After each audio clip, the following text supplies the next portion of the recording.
CD4. Chapter 14. The main deck of the Massif held a sprawling oval parlor, about twice as long as it was wide. Floor-to-ceiling windows covered the sides. Intricate repeating patterns of warm-hued inlaid wood covered the walls. Art Deco furnishings wrapped in buttery smooth Italian leather were tastefully arranged, and the entire space was lit by soft recessed lighting. At the center of this room, like the funnel of a whirlpool, lay a circular staircase. It swirled its way into the lower levels of the yacht beneath a skylight 12 feet in diameter. The skylight allowed natural light to enter during the day, but at night it acted as a dark mirror, reflecting all that went on below. Spread about the parlor were 15 people, not counting the ship's staff. Some were admiring the artwork, others drank and spoke among themselves. Callista Brevard entered this quietly swirling landscape in a shimmering black cocktail dress. Her makeup was more restrained than usual, her dark hair hidden beneath a wig of platinum blonde that fell to her shoulders in the back and gave her graceful bangs that halted just above her eyes in the front. She moved slowly toward a grand piano where Rene Acosta was holding court. "The bottom line is simple," Acosta was telling a Chinese man. "You will be locked out, and they will still have access to your deepest secrets." "Can the system really be that advanced?" the man asked. "We've heard tales like this before. All systems have weaknesses. It is only a matter of time until we penetrate the phalanx." Acosta shook his head. Would the United States put all its eggs in one basket if it didn't know that basket was absolutely untouchable? "Perhaps they're wrong." Acosta shrugged. "Perhaps," he said. "Can you really afford to take that chance?" The Chinese man turned and began to discuss this with two of his countrymen, and Acosta excused himself and took Callista by the arm. "You have them right where you want them," she said. "I must admit you're far smoother than I expected." "I have learned to be tactful," he said. "And my brother has learned to be a brute." "You could have stopped him," Acosta said. "Poor Kovac. He has to learn how to shoot and stab people with his other hand now. Perhaps it would be best if you avoid him for the time being." "I doubt he'll recognize me." "And if he does?" "Then he'll find that he got off lucky." Acosta chuckled, and they moved to the bar. The bartender immediately poured him a glass of 50-year-old port. "And for the lady?" "Ice water," she said. "It runs in her veins," Acosta added. The bartender immediately filled a lead crystal glass with ice water. He wiped the side with a napkin before handing it to her. "You could have at least tried to limit the damage," Acosta said. "And show my true colors? I don't think so. If I protected Kovac, my brother would have become suspicious. He may be anyhow. If you don't return the woman to us, it will be all-out war between you two." "I only need her a little longer," Acosta said. "Not just her, the others as well. All three of them." "You don't understand," Acosta said. "You have no idea what these foreigners are willing to pay. 10 million for a month of work? 20 million for 6 weeks? Can you imagine? She can't possibly be worth more to your brother. Hold him back. Tell him I will cut him in on the spoils." "He has other plans," Callista said. "What kind of plans?" "How would I know?" Callista said. "He tells me only what he wants to, but I promise they are important to him. He sent me here to take her from you. The only way I can stop that is if you deliver her to me as planned and blame the Iranians for the delay." Acosta hesitated, and Callista narrowed her gaze. She saw something in his eyes. It said he'd already crossed the Rubicon. "What have you done, Rene?" He didn't respond, but the tension was obvious in a tightening of the muscles in his thick neck. "Rene?" "She's not here," he said finally. "I delivered her to Tanrang last week. He wants the others as well. Tan Rang was a Korean industrialist. Callista's mind raced, trying to figure out why he would need or want the American or the other hackers. If that's so, you'd best retrieve her. I can't, he said. Tan Rang is not a man to be trifled with. I'd rather deal with your brother's wrath than his. Callista wondered if he was lying or not. Sebastian will not wait, she said. The woman must be delivered into my brother's hands before the Americans finish their trial run with Phalanx, or 3 years of effort will be ruined. That much I know. And if that occurs, Sebastian will not rest until he murders you. As she spoke, Callista stared at her former lover with unblinking eyes. The more nervous he appeared, the more joy it brought her. Anything to increase his agony. What's done is done, he said. The only question is where your loyalties rest. My loyalties? Yes, he said. If he comes to war, whose side will you be on? She tilted her head as if the question was silly. A wicked smile grew on her face. Why, my dear Renee, she began. I'll be on my own side, of course. I thought you would have learned that by now. She put the glass down and turned away. He watched her walk off, headed for the spiral staircase.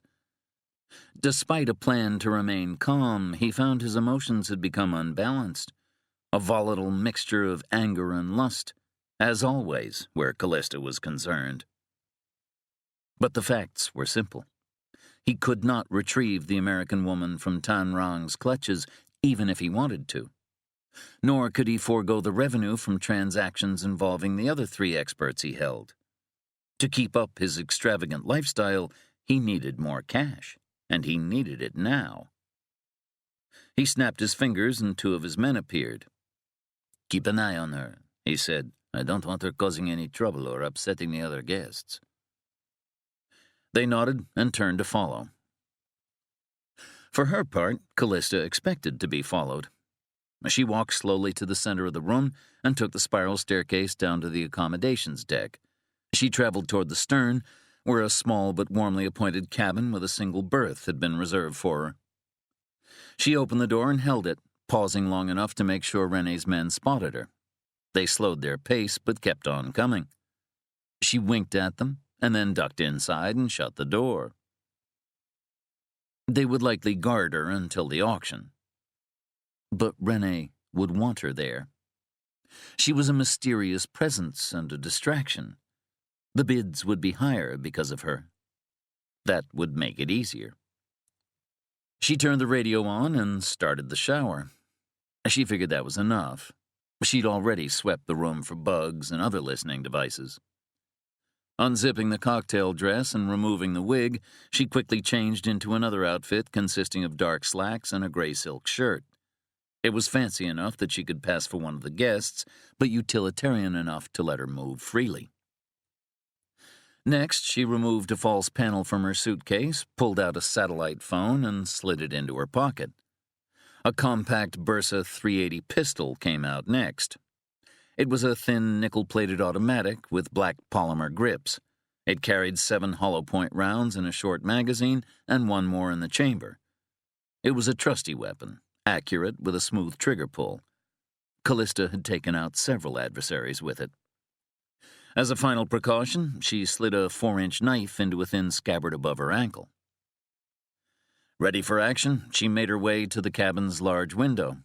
It slid open with ease. She glanced down the narrow gangway that ran around the edge of the yacht. Seeing no one, she climbed through the window and onto the deck. With smooth precision, she slid the glass shut and began walking toward the bow.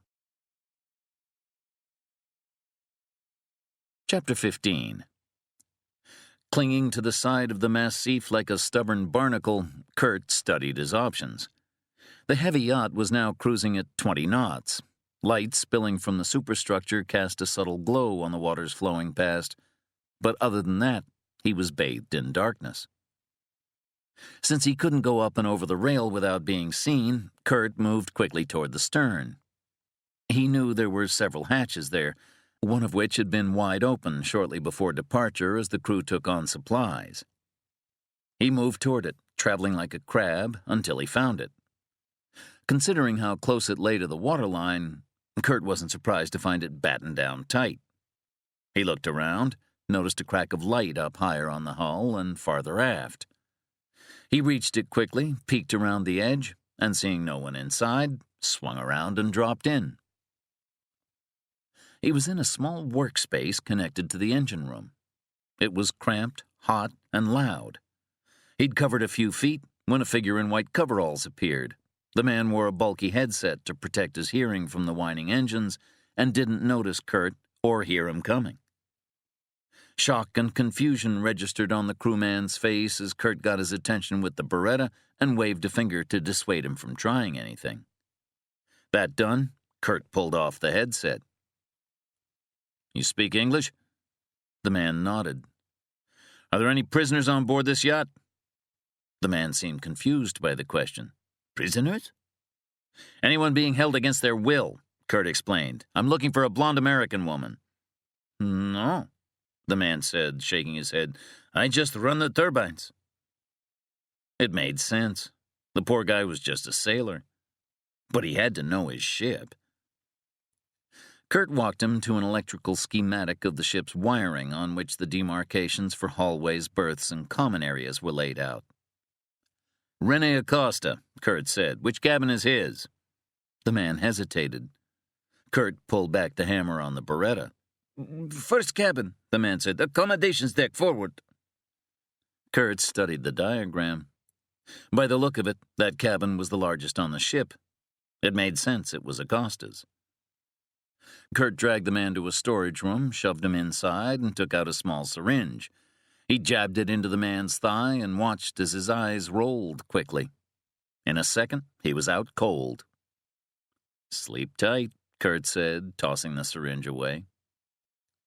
In a minute, Kurt had the crewman's coveralls on. They covered his wetsuit and electromechanical gear, but not his hair. He spotted a red skull cap on a peg and added that to his ensemble.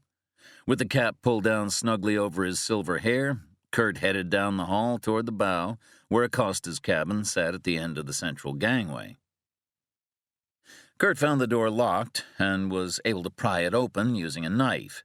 He slipped inside and began his search. He'd been there all of 5 minutes when he heard a hand on the doorknob.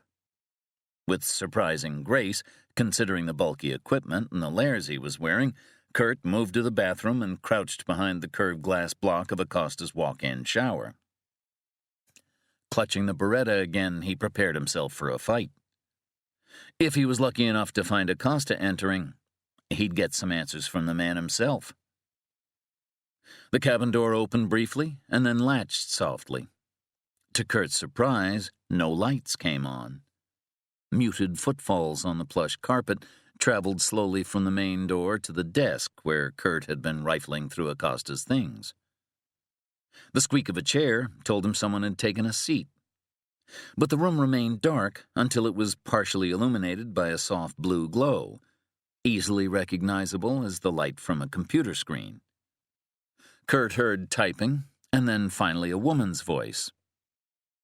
"Rene," the voice said scornfully, "did you really think my own security system would stop me?"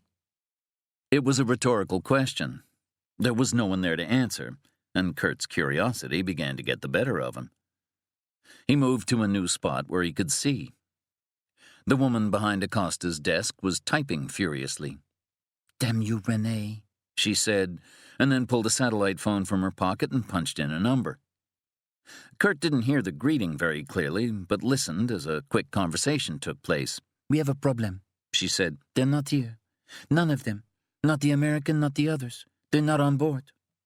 A pause followed. "Yes, I'm sure of it," the woman replied. "I'm reading it on Rene's computer right now.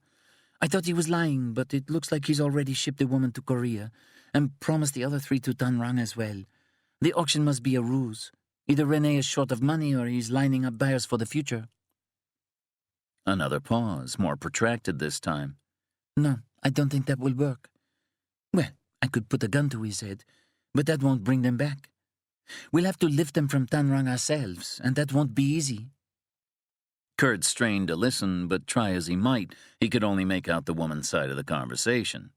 There's no other way, she said. Without her, no one will believe we can cross the air gap, breach the American wall, and bring the system down. Kurt had no idea what she was talking about, but he hung on every word. I have to go, she said finally, tapping a few keys and closing the program. Otherwise, Rene might try to join me in the shower. She paused and then added, You're right, by the way. I'm too good for him. She hung up, turned the computer off, and stepped out from behind the desk. Kurt moved as well, making his way to the edge of the main cabin. In the low light, he saw the woman put an ear up against the front door. He noticed a small pistol in her hand. You're forgetting something, he whispered. She whirled around, but he had the Beretta out and ready. She saw it clearly and froze.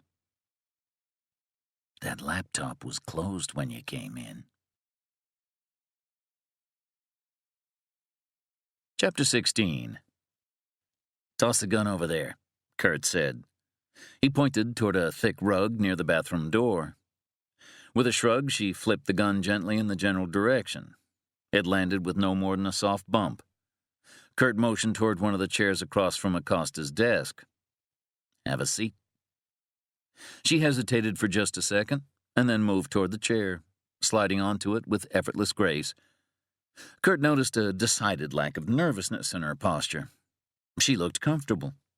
She leaned back and crossed her legs, as if awaiting a cocktail at sundown. Keeping the Beretta aimed at her, Kurt moved behind the desk and tapped the computer keyboard. The screen lit up. Back to the password. You've already broken into this once, he said. Care to tell me how? Who are you? She asked. There was no fear in her voice, only a subtle curiosity, like someone who discovered a new plaything. Password, Kurt said, ignoring her. Are you a thief? A mole of some kind? Password. Callista, she told him. With a C. As if you could spell it any other way. He typed the name, alternating glances between her and the keyboard. The lock screen dissolved and a spreadsheet appeared. The white background was so bright it caused his pupils to constrict, making it difficult to see beyond the screen. He tapped the key to lower the screen's brilliance until it was as dim as he could make it. The woman hadn't moved, though she was now leaning forward, studying him. You're not part of the crew, she said calmly. And you're a little too scruffy to be one of the guests. My invite got lost in the mail, Kurt said. Now what were you looking for? And who were you talking to? Her eyebrows went up. How badly do you want to know? Badly enough to put a bullet in you if you don't tell me. She laughed. You're not going to shoot me? For one, it would make too much noise. I have a silencer. I'm no good to you, Dad, she said, standing up. Kurt met her gaze. I said I was going to kill you. A knee shot'd do the trick. And while I scream in pain, she said, slinking forward, will I be able to talk clearly? Kurt didn't reply, and the woman climbed on the far edge of the desk, stretching out on all fours like a cat. She reached for the computer, walked her fingers onto the keyboard, and pressed F1 and F4 at the same time. She looked up at him, licking her lips. Do I get anything for cooperating? Kurt felt as if he'd landed in the Twilight Zone. If he didn't know better, he'd have guessed this woman was propositioning him. A gold star, Kurt said. He glanced at the screen. The spreadsheet had vanished, and a darker screen opened up. It showed a pair of columns made up of boxes. Each box had a photograph of something inside, a sparkling new Learjet in one, a small cache of what appeared to be diamonds in the second box. A caption underneath it read, 400 carats total, all stones VS or VVS. A third box indicated the racehorse he'd seen, Desert Rose. Numbers underneath each box indicated supplemental money contributions. Apparently, the business wasn't as cash-free as Eldine suspected. Kurt assumed these boxes contained bids for whatever it was Acosta was selling. Kurt followed the lines across the screen to the second column of images. Each of these seemed to be a work of art. Kurt noticed a variety of artistic styles, cubist, classical, and even some old masters. Roll the cursor over the paintings, The woman said. You'll get a description and a better understanding. With one eye on his strangely helpful friend and the other on the computer, Kurt did as she said. The descriptions were odd. Kurt quickly understood why. Weapons expert known to have worked with the Syrian government on chemical dispersants, Kurt read aloud. The next painting was captioned, Guidance system engineer familiar with Soviet and American designs. The third had nothing but a group of odd words, Z-sum-G, Montresor, Xeno 9X9. Those are hacker names, She said. handles. That's what, or whom he's selling. Kurt thought about what she'd said on the phone. He scrolled down. There were a dozen more boxes labeled with works of art. He checked every box, but found no sign of Sienna Westgate. He looked up just in time to see the woman lunge for his gun. She moved quickly, but Kurt had been expecting it sooner or later. He snapped his arm out of reach, grabbed her with his other hand, and threw her off the desk. She came up, swinging a 4-inch dagger. Kurt stepped out of range and knocked over a metallic sculpture that looked vaguely human. It crashed to the floor as the woman lunged forward again. With his free hand, Kurt caught her by the wrist and twisted her arm until she let go of the knife. He swung her toward the wall and slammed her into it and held her there. She struggled for a second. To make her stop squirming, he brought the silenced pistol up once again. I'm not interested in killing you, but I will shoot you if you put me in danger. Her dark hair had fallen in front of her face. Her lip was gashed and bleeding. She stared at him, her eyes wide. There was something in that look, Kurt thought. It was recognition. I know you, She said breathlessly. White Knight. Fearless. I must say, I'm surprised to see you here. You're a bit early, I'm afraid. Kurt kept the pressure on her. He wasn't falling for the distraction. I don't know what you're talking about, lady. I've never seen you before in my life. I didn't say you had. Who are you speaking to on the phone? She didn't reply, but she ran her tongue across the bleeding lip, seeming to enjoy the taste of her own blood like some kind of vampire princess. I asked you a question. Kiss me, She whispered. Kurt didn't reply. Either kiss me or shoot me, She said, but I will scream if you don't do one or the other.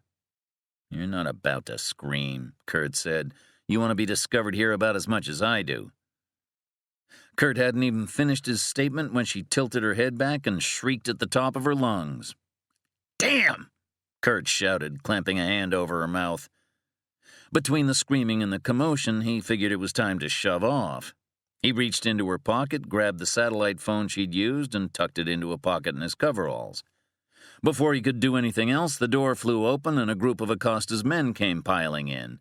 They tackled Kurt and knocked the gun from his hand. He managed to throw one of them off and then slammed the second guy onto the desk, but the third guy caught him in the chin with a knee. Kurt was knocked backward for an instant, just long enough to allow the others back into the fight. Punches landed from all sides.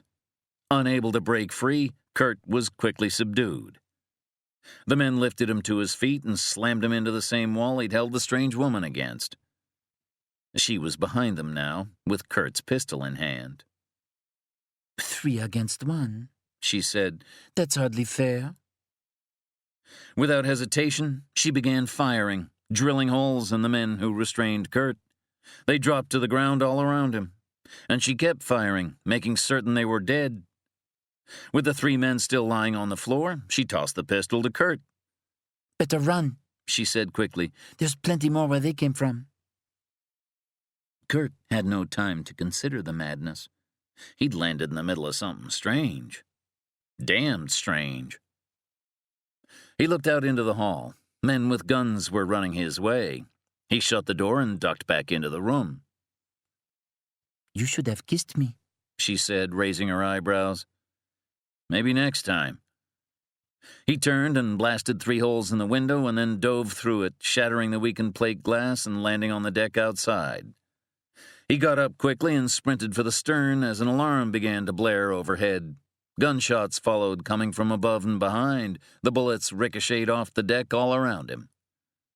Taking cover, Kurt pressed himself against the superstructure, changed out the spent magazine, fired a few shots, and then scrambled beneath the steel beam supporting the helipad. He gazed up, looking jealously at the shiny helicopter. Realizing it could be a problem for him later, he aimed for the cockpit and reeled off a half-dozen shots, shattering the side window, drilling a few holes in the instrument panel, and a few more in the sheet metal where the fuel tank was located. He wasn't sure if he'd hit anything vital, but any pilot would have to think twice before taking the helicopter for a spin. Ducking back into the shadows, Kurt checked the clip in his Beretta. 4 shells left. "Time to abandon ship," he muttered. The sound of booted feet pounding the stairway from above only reinforced his decision. He fired 2 shots toward the approaching crewman and took off for the railing. At the same instant, one of Acosta's men came racing around the corner. They collided like 2 cars at an intersection. Kurt hit the deck and rolled over, looking for the Beretta, turned back the other way, and came face to face with a Colt 45 aimed at his chest. The man holding it had wispy blonde hair, pale eyes, and a hollow face that looked almost skeletal in the dim light. "Hands up," he said, inching toward Kurt until the weapon was no more than 8 inches from his nose. Kurt raised his arm slowly. The man relaxed a bit and used his free hand to depress a small radio attached to his collar. "This is Caleb," the man said. "I have the intruder. Do you want me to interrogate him?" A second of static preceded the reply. "No," a man Kurt assumed was Acosta said. "Just shoot him and bring me his body." As the words came from Acosta's mouth, Kurt hit the thumb switch on his left wrist guard. The powerful magnet came on instantly. It drew the heavy metal gun to the side just as Caleb pulled the trigger. Fire exploded from the barrel and the bullet hit 6 inches to the left, punching a hole in the teak deck instead of Kurt's skull. Caleb stared in disbelief as the Colt stuck to the magnet on Kurt's left arm. He never saw Kurt's right hand balled into a fist and flying toward his jaw. The blow knocked him sideways and sent him sprawling onto the deck. Kurt sprang to his feet and dashed for the rail without looking back. At a full run, he put his hands on the rail and hurtled over it. He swung through the air, holding the rail for a split second longer than necessary, and then he vanished into the dark.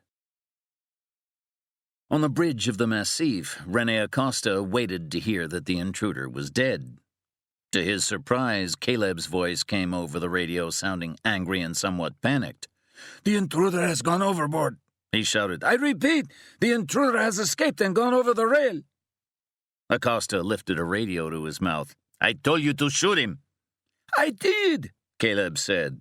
"Then what happened?" "I don't know," Caleb said, "but I'm sure I hit him."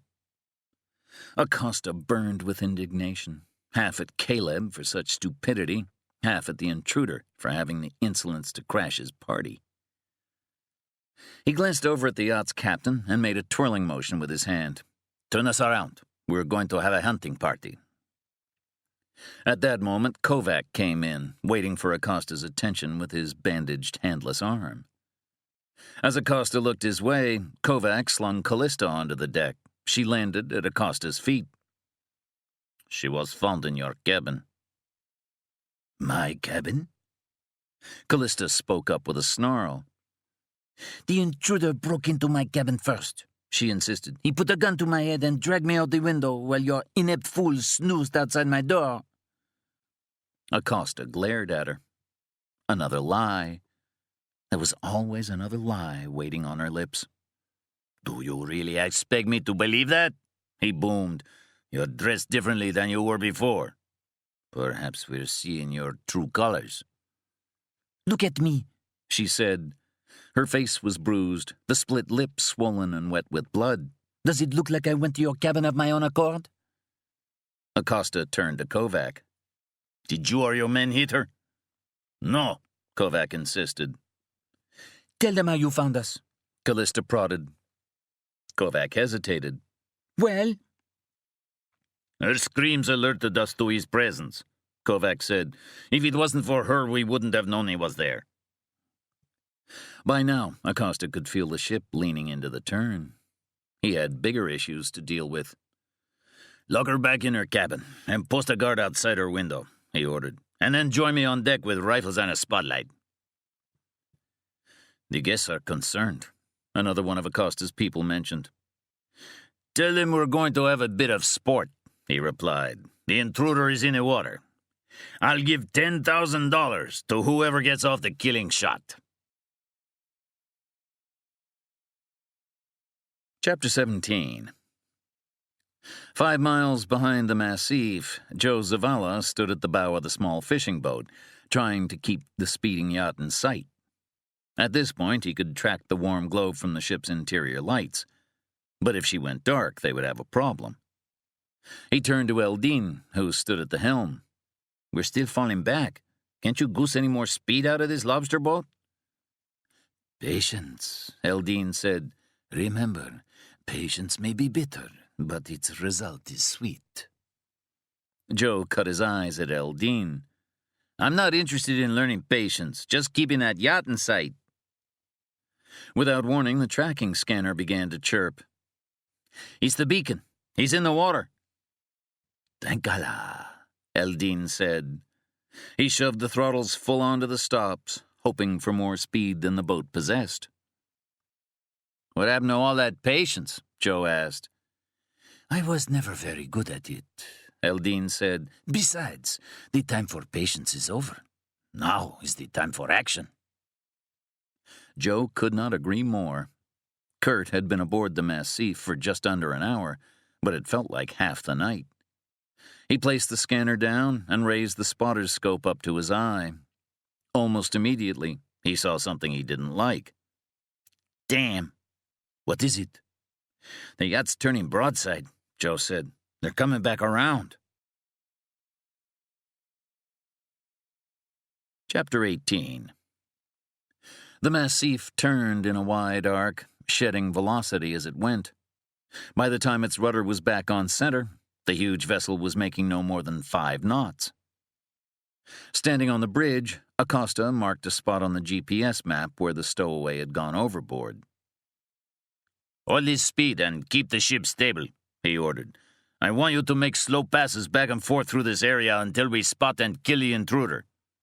Yes, sir, the captain said. He didn't bat an eye at the brutal order. With that done, Acosta stepped out on the deck. Caleb waited there holding a bolt-action hunter's rifle. Give me that, Acosta said. You might miss again. Caleb scowled and handed the rifle to his master. In addition to his own hand, Acosta had stationed teams of armed men at various spots on the main deck. 2 groups stood amidships, 1 on each side. 2 more men waited at the stern. Lights to full, Acosta ordered.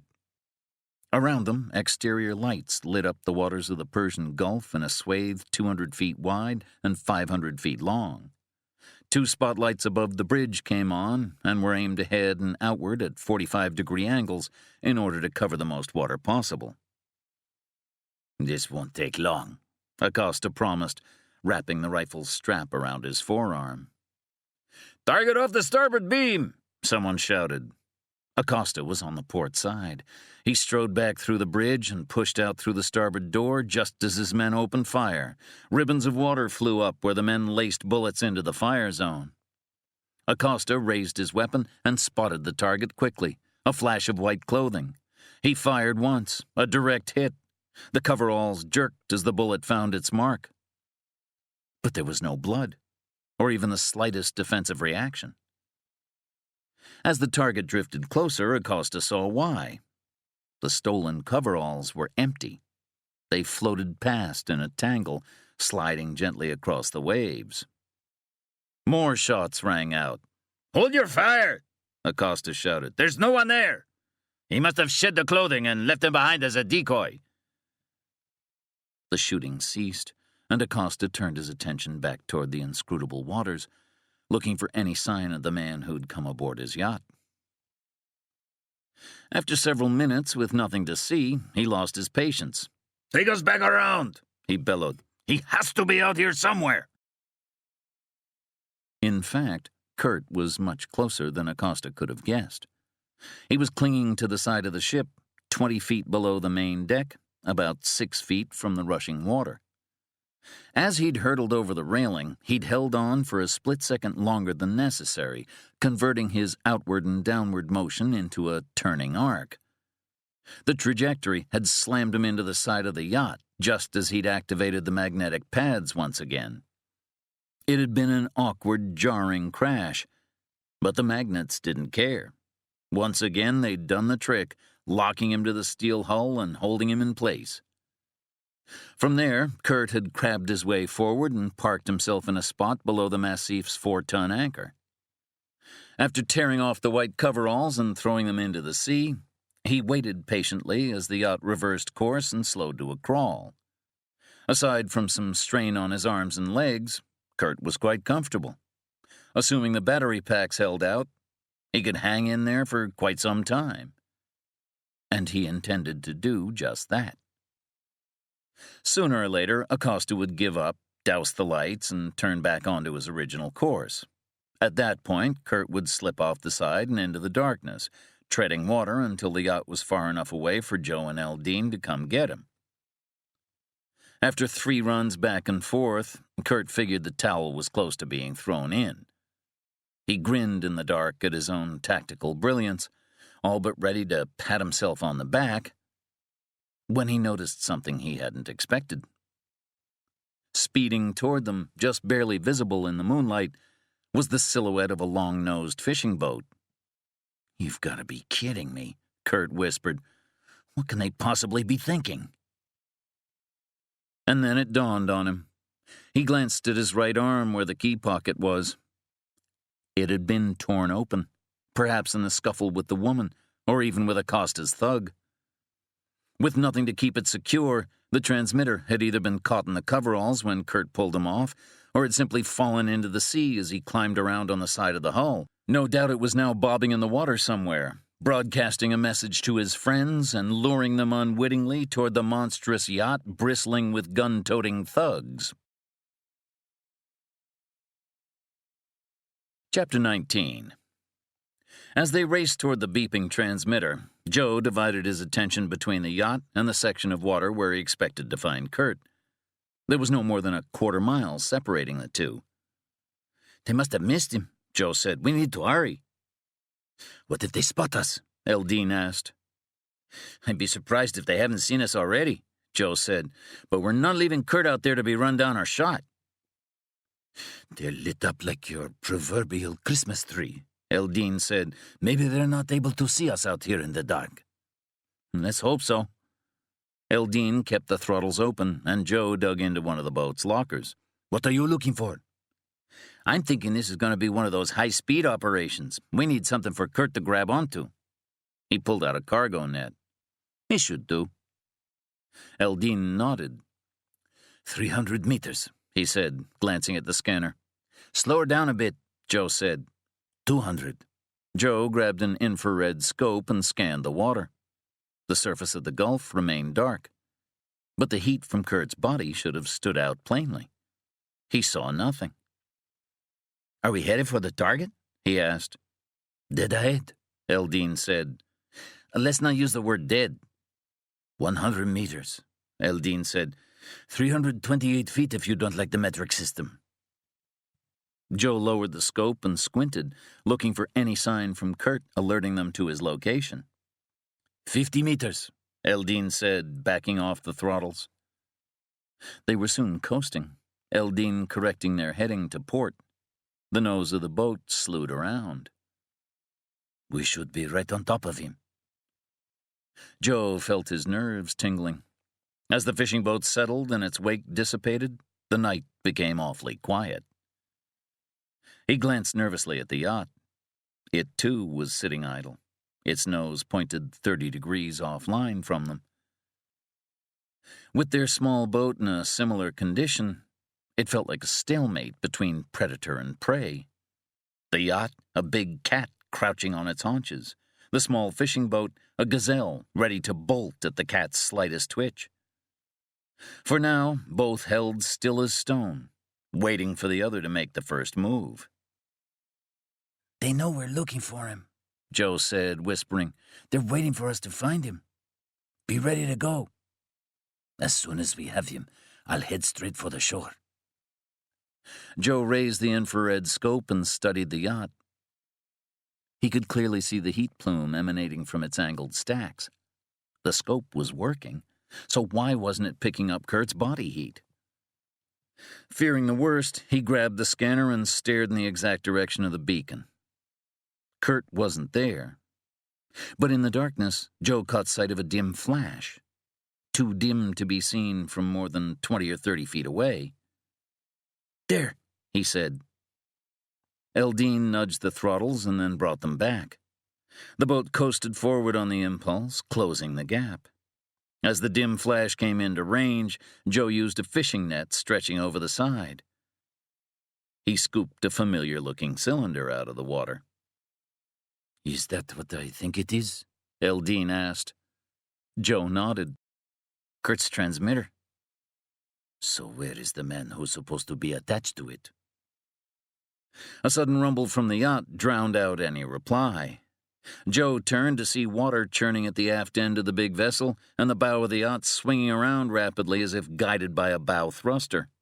Almost simultaneously, the twin spotlights on the bridge converged on the small fishing boat and the sea around it. In quick order, the behemoth was charging toward them. "Go!" Joe shouted. Eldine gunned the throttles and turned away from the yacht, setting a heading for the shore. As the chase began, Joe saw a big problem with their plan. The yacht was still accelerating and already gaining on them. "We can't outrun it," he shouted. "Turn toward her." "Are you sure?" "Quickly!" Joe shouted. He was amazed by the speed of the Massif's acceleration. It was bearing down on them like a thundering giant, eating up the distance rapidly. Eldine spun the wheel to port. The outboard motors pivoted in their cradles, and the nimble little boat curled back toward the big yacht. Joe had to hold on to keep from being tossed out. The Massif tried to match their turn, but was simply unable to change direction fast enough. The little boat raced by less than 100 feet from the yacht. Gunfire rang out, and Joe dove for cover. He gazed up at the side of the yacht as it swept by. "We have a problem," he said. "If you mean getting shot full of holes," Eldine said, "I'd have to agree with you." "Unfortunately, that's not the problem I was talking about," Joe said. "I'm afraid we need to get closer." "Closer? Why would we want to get closer?" "Because Kurt is clinging to the side of their hull." Chapter 20. From his position, the side of the hull, Kurt had watched the fishing boat coast to a stop. He'd felt the sudden surge of power through the hull of the Massif as the gas turbine engines came on full bore and her twin screws bit into the warm Gulf waters. He'd hoped the boat with his friends on board would run for the shallows, but they'd turned and raced back toward him, passing in clear view. The two vessels were now caught in a stalemate. Like a grizzly bear being pestered by a yappy little dog, the big yacht could not turn with the small boat. But if the fishing boat tried to flee, the Massif would use her great speed to run the small boat down. When gunfire rang out, Kurt knew he had to go on the offensive. As the yacht leaned into another turn, Kurt began a slow climb. He moved straight up, heading for the anchor in the hawse hole, where the chain came through the hull. The higher up he went, the more angled the bow became. It was like climbing an inverted overhang. He had to be careful. If one of the magnets slipped, he might fall from his perch and hit the water in front of the ship's bulk. An image of his body getting crushed under the keel and then shredded by the propellers at the aft end flashed through his mind. He shook it off. "I really have to learn to think positive," he told himself. He made it to the hawse hole, squeezed through, and found himself on the foredeck just as the yacht whipped into another turn. With all eyes tracking their prey, no one saw him. Too bad this isn't the engine room, he muttered, thinking of all the damage he could cause back there. But it'll have to do. Another burst of gunfire rang out, and the spotlights swung around overhead until they pointed down the starboard quarter. Kurt scrambled to where the anchor chain was wrapped around a large capstan. A fierce-looking metal hook known as a devil's claw secured the chain. A check of the control panel told him it was a standard type. He activated the power, eased the chain back, and unhooked the claw. He considered dropping the anchor until it caught the seafloor. The average depth of the Persian Gulf was only 150 feet, and they had plenty of chain for that. But the anchor itself was a fluke type. With the yacht traveling at such a high rate of speed, it would literally fly once it hit the water like a kite on the breeze. Even if it did reach the seafloor and catch, it would just rip out the capstan and pull free from the hull. And if it took the full length of chain, to what was known as the bitter end, it wouldn't even do that, as the last link was designed to break under such a load. Despite the confusion it would cause, cosmetic damage wouldn't help his friends much. Kurt made some quick mental calculations and pressed the release button. The chain began to play out, the 50-pound links chattering loudly as they went. The sound reached all the way to the bridge, and a warning light flashed on the control panel. "Captain," the helmsman said, "we're losing the port anchor." It was Acosta who replied, pushing past the captain. "What do you mean?" "Someone's released it." The anchor hit the water with a splash and slammed against the hull in the slipstream. The clang of the impact reverberated through the ship. "The intruder is still aboard," Acosta said. "That's why we couldn't find him. Get a spotlight on the foredeck." Acosta raced to the stubby bridge wing and watched as the spotlight changed its aim and lit up the foredeck. "There!" he shouted, spotting a shape on the deck. "Kill him!" Two of his men opened fire. Sparks lit out around the man on the foredeck, but with the deck pitching, it wasn't an easy shot. None of the bullets found their mark, and the intruder quickly ducked behind the bulkhead. Acosta turned to the captain. "Can you stop the anchor from here?" "No," the captain said. "He's switched it to manual, but..." "But what?" The captain had a perplexed look on his face. "For some reason, he's stopped it himself." The ship began slewing to port, caused by the drag of the anchor on that side. Another tremendous clang rang out as the anchor slammed against the side of the hull farther back.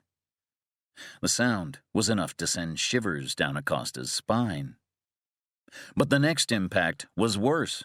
The anchor was now trailing out behind the vessel like a streamer out the side of a speeding car, swinging back and forth in the current. As it swung in once again, it whipped itself around the stern and caught one of the propellers. With brutal efficiency, the 4-ton anchor snapped off the spinning blades. An instant later, the chain fouled the propeller shaft and was pulled tight. It snapped against the side of the hull like a plumb line, shattering windows and gouging a diagonal crease in the hull. The sudden braking action on the propeller shaft destroyed the transmission, and the yacht lurched and swooned to the right in response. Acosta and the others were thrown against the control panel. The captain pulled back on both throttles immediately, and the yacht became controllable. "What are you doing?" Acosta growled. "Until we can slip that anchor and drop it to the bottom of the sea, we can't move it anything faster than quarter speed. Otherwise, we risk it swinging back up and destroying the other prop, or punching a hole in the bottom of the hull." Acosta's eyes bulged, the veins on his neck popped out. He turned to Caleb. "Get down there, kill him, and bring me his bullet-riddled carcass." "I will," Caleb shouted, eager to redeem himself. He raced for the ladder with 2 others following him. "If you don't succeed," Acosta warned, "don't bother to come back." From the back of the fishing boat, Joe noticed the yacht losing ground. "They're slowing down," he shouted. "I think they're having some trouble." "Can you tell what's happened?" Eldin asked, craning his head around for a better look. No, Joe said, but I bet Kurt had something to do with it. The yacht was going off course, no longer following them. The spotlight seemed to be shining down on the foredeck. Now it's our turn, Joe said. Bring us around wide and come at them from behind. Hold on, Eldine said. Joe grabbed the transom and held tight as the fishing boat made one more sharp turn. On the foredeck, Kurt could tell his plan had worked. Now came the hard part, getting out alive. Each time he poked his head out from behind the bulkhead, a sniper up near the bridge took a pot shot at him. What he really needed was a way to take out the spotlights. But the Beretta was long gone, and the Colt he'd wrestled away from Caleb with the help of the magnets had been dislodged and tumbled into the sea when he'd crashed back into the side of the hull. After 2 more shots rang out, he saw the handle on the hatchway begin to turn. At the same moment, he noticed the fishing boat coming alongside. It was now or never. He took off running, staying as close to the shelter of the bulkhead as possible. He raced past the hatch, slamming his shoulder into it just as it began to swing open. The heavy door closed on someone's arm with a sickening crunch. Kurt only heard a fragment of an agonizing scream as he launched himself over the rail for a second time. This time he went head first, diving as far from the vessel as possible. With perfect form, he knifed through the surface and went deep. Thin lines of bubbles probed the darkness like arrows as Acosta's men shot at him. The shots missed. Kicking hard, Kurt angled away from the yacht and down. The yacht rumbled past, the anchor chain still fouled around the bent propeller shaft. When the noise passed, Kurt began to swim horizontally. He kept swimming until his lungs felt as if they might burst, then surfaced in the dark and looked back. The yacht was already turning. Out ahead of it, he could see his friends coming around. He didn't bother to yell. All that would get him was a mouthful of water. But he made every effort to kick hard, swimming at an angle that would make it easier for them to get him. As the small boat raced in, Kurt rose up and waved. They changed course and bore down on him, slowing at the very last second. "Grab this!" Joe shouted, throwing out a cargo net. Kurt grasped it and began to pull himself forward. He was almost at the transom when the spotlights from the yacht swung across the water and found them. Joe hauled him in, and Eldine wasted no time in gunning the throttles. The small craft took off again as a ribbon of shells skipped across the water, fired by Caleb and his mates from the bow of the yacht. Splinters of wood flew in all directions. Kurt felt a bullet scrape his arm. But in seconds they'd passed out of the fire zone and were hightailing it into the dark. The wounded yacht could not keep up. The gap widened by the moment, and after a few minutes, the yacht began to turn away. "We made it," Eldine said. Lying on the deck, exhausted and half surprised to be alive, Kurt looked around at his rescuers. "Is everyone okay?" Eldine nodded. Joe flashed a thumbs up. "We're fine," Joe said. "What about you?" "Never better," Kurt said. "You're bleeding," Eldine pointed out. Kurt checked the wound. It was superficial. Another crease in the sheet metal. "Cut myself shaving," he joked. "Have to be more careful." Joe laughed. He was glad to see Kurt's sense of humor had returned. It had been missing during his 3 months of recovery. "How'd it go on the yacht? Did you enjoy the party?" "Not really my kind of people," Kurt replied. "But I can't say it was boring." Kurt looked back. Far behind them, the lights of the Massif were blinking out one by one. She was resuming her original course, taking whatever secrets Kurt had failed to pry from her into the night.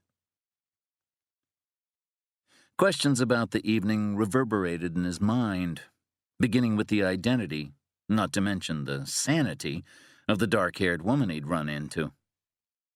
He wondered what she'd meant by the quip she'd thrown at him. Could she really have seen him somewhere before? Or was it just a ploy to distract him? What was she doing there in the first place? What could she possibly mean by saying he was early? In some ways, he owed her for shooting Acosta's thugs. On the other hand, they wouldn't have found him without her screaming. He wondered if she'd escaped the yacht during the commotion. More important, he wondered who she'd been talking to on the phone and what they were up to. No luck finding Sienna, Joe guessed. She wasn't on board as far as I could tell. Any idea where she might be? Eldine asked. Not sure, Kurt replied, but I overheard a phone call referencing someone they were calling the American woman. Whoever she is, it sounds like she's been delivered into the hands of a guy named Tan Rang. Who? Joe asked. Korean industrialist, probably some well-connected guy who could cause lots of trouble if he wanted to. When has that ever stopped us? Joe asked, laughing. Never, Kurt said, and it's not going to this time either. But something bigger's going on here. Something bigger and more complicated than a simple abduction. Any idea what? No, Kurt said, but I heard him talking about breaching the American wall. Whatever that means, we need to stop it from happening. End of CD 4. CD 5. Chapter 21. Tan Rang is a stone-cold killer, not the kind of man you want to tangle with on a whim. The words came from Dirk Pitt. They were spoken via an encrypted link-up that ended in the display screen of Joe's computer. Not going off on a whim, Kurt said. If Sienna is out there, this guy Rang has her. And based on what I saw on that computer, he's gathering up a small stable of top-flight hacking talent. I believe you, Pitt said. The question is, why? What's his background? Kurt asked. Maybe that'll tell us something. He's the head of a South Korean chaebol. His corporation works in mining, waste management, and energy. Can you give us some details? Tan was born in '49, right before the Korean War. His family fortunes were already in decline, but because the North ravaged so much of Seoul and the surrounding area when they occupied it, the decline of the family businesses intensified. At some point, his father got involved with underworld elements to keep the cash flow going. By the time Tan was 16, the company did more smuggling and laundering than anything else. When his father died, a war broke out within the ranks. By the time it ended, Tan had murdered all those who opposed him, wiped out the criminals who'd funded him, and killed every family member who disagreed with his leadership. A palace coup, Joe noted. And then some, Pitt said. Why didn't the government go after him? Friends in high places, Pitt explained. Most people forget that South Korea was basically a military-industrial dictatorship from 1951 to 1979.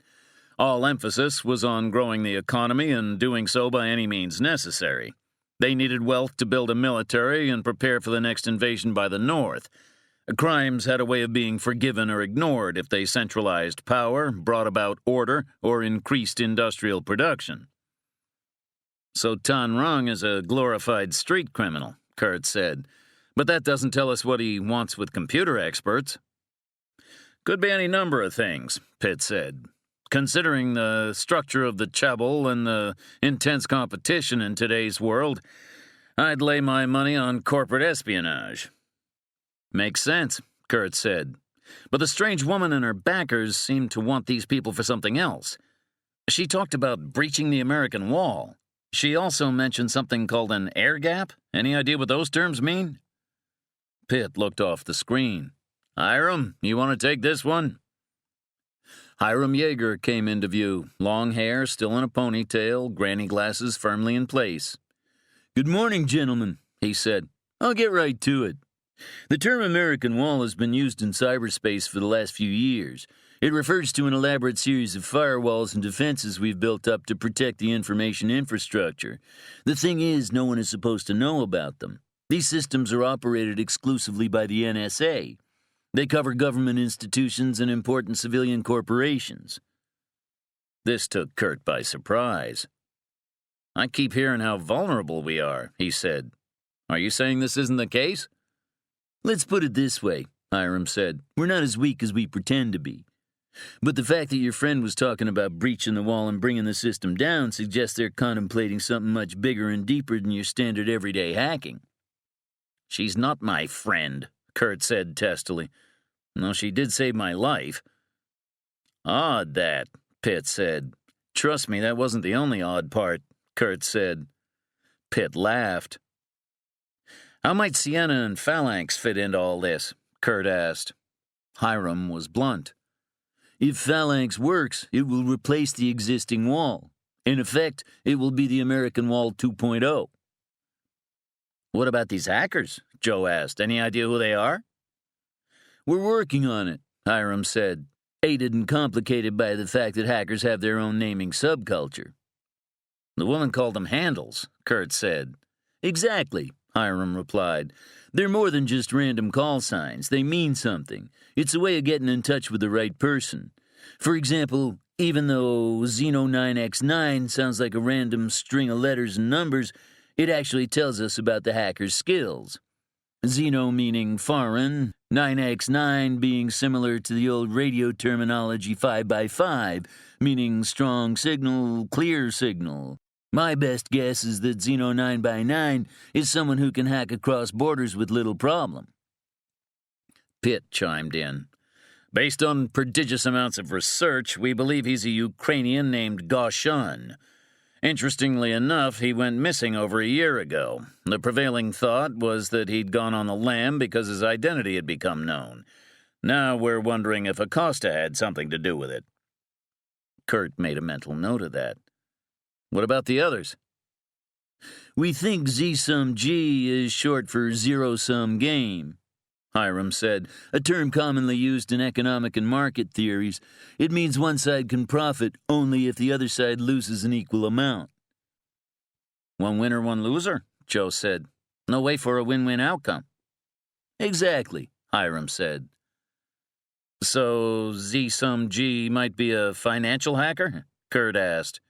That's our thought, Hiram said. Based on the evidence, Z-sum G is believed to have cracked the security of several major banks in the last 5 years, stealing millions of credit card numbers, identity profiles, and bank account pins. He then sold them to criminal groups around the world. Sounds like a lovely guy, Joe said. Or gal, Hiram said. We're not sure. Which brings us to the last name, Montresor. Why does that sound familiar? Joe asked. Kurt had been thinking the same thing. The answer had come to him this morning. Not keeping up on your required reading, he said to his friend. I wait till the end of summer break, Joe replied, and then I cram it all in at the last minute. Kurt laughed lightly and then spoke. The 1,000 injuries of Fortunato I had borne as best I could, he said, but when he ventured upon insult I vowed revenge. The Cask of Amontillado, Hiram explained to Joe. The name comes from the Edgar Allan Poe classic. So it could be a reference to revenge, Joe suggested. Or to hiding things where they can't be found, Kurt guessed. The way Montresor sealed Fortunato in the wall. Or he could be Italian and likes his red wine, Hiram said. I want to check on Giordino, Kurt suggested. Don't think we haven't, Pitt said. Turns out he's still trying to master Space Invaders on his Commodore 64, so it's probably not him. Kurt smiled, appreciating the moment of levity, but the fog of war had not lifted. So we have no real answers, he said. Only more questions. What about the Massif? Joe asked hopefully. We tracked her on satellite, Pitt said. She's put into Bandar Abbas for repairs, probably in need of a new propeller shaft. But since she's in Iranian waters, there's not much we can do to get a look at her. I'd guess all the big shots on board are long gone by now, Kurt said. Which puts us back to square one, Pitt added, taking center stage again. We know there's some kind of hacker dream team for sale or rent out there, and at least 2 groups fighting over them. But we don't know why, and we're pretty certain neither group are the kind of players we'd like to be at the mercy of. Then we have only one choice, Kurt said, to short-circuit both threats simultaneously. And how do you propose to do that? Pitt asked. We go to South Korea and get this American woman and the other hackers back. As long as they're in our hands, no one can use them against us. Chapter 22. On the top floor of the Numa building in Washington, Dirk Pitt and Hiram Yeager sat on one side of the communications console. Kurt and Joe had just signed off. Pitt decided it was time to get the temperature of the room. Well, he said, what do you think? Across from him, out of sight and silent during the call, sat Trent MacDonald of the CIA, a man named Sutton from the NSA, and two others from Numa, Dr. Elliot Smith, who'd become Numa's chief medical officer, and Anna Erickson. Pitt didn't like speaking to Kurt with these observers watching from the shadows like some kind of judging committee, but considering how high the stakes were rising, it needed to be done. Dr. Smith spoke first. Kurt looks stable. His affect is normal, and he's not reporting any symptoms. That's good, Pitt said. Smith gave a non-committal shrug. It is, except that symptoms like Kurt shouldn't just vanish because he got away from Washington. I've always found leaving this place cures a few ills, Yeager added, clearly hoping Kurt was on the road to recovery. Maybe, Smith said, but not the kind Kurt had. Pitt jumped in. He wanted concrete statements, not vague assertions. Meaning what? I'd say we can expect his symptoms to return at some point, most likely under a moment of extreme duress. Ms. Erickson? Pitt asked. He looks well to me. Better than he did when he was cooped up back here. What about his story? Sutton asked. What about it? Pitt said. Seems a little odd, don't you think? He got on board the yacht, found something extremely vague, was attacked, and then was rescued by this strange mystery woman.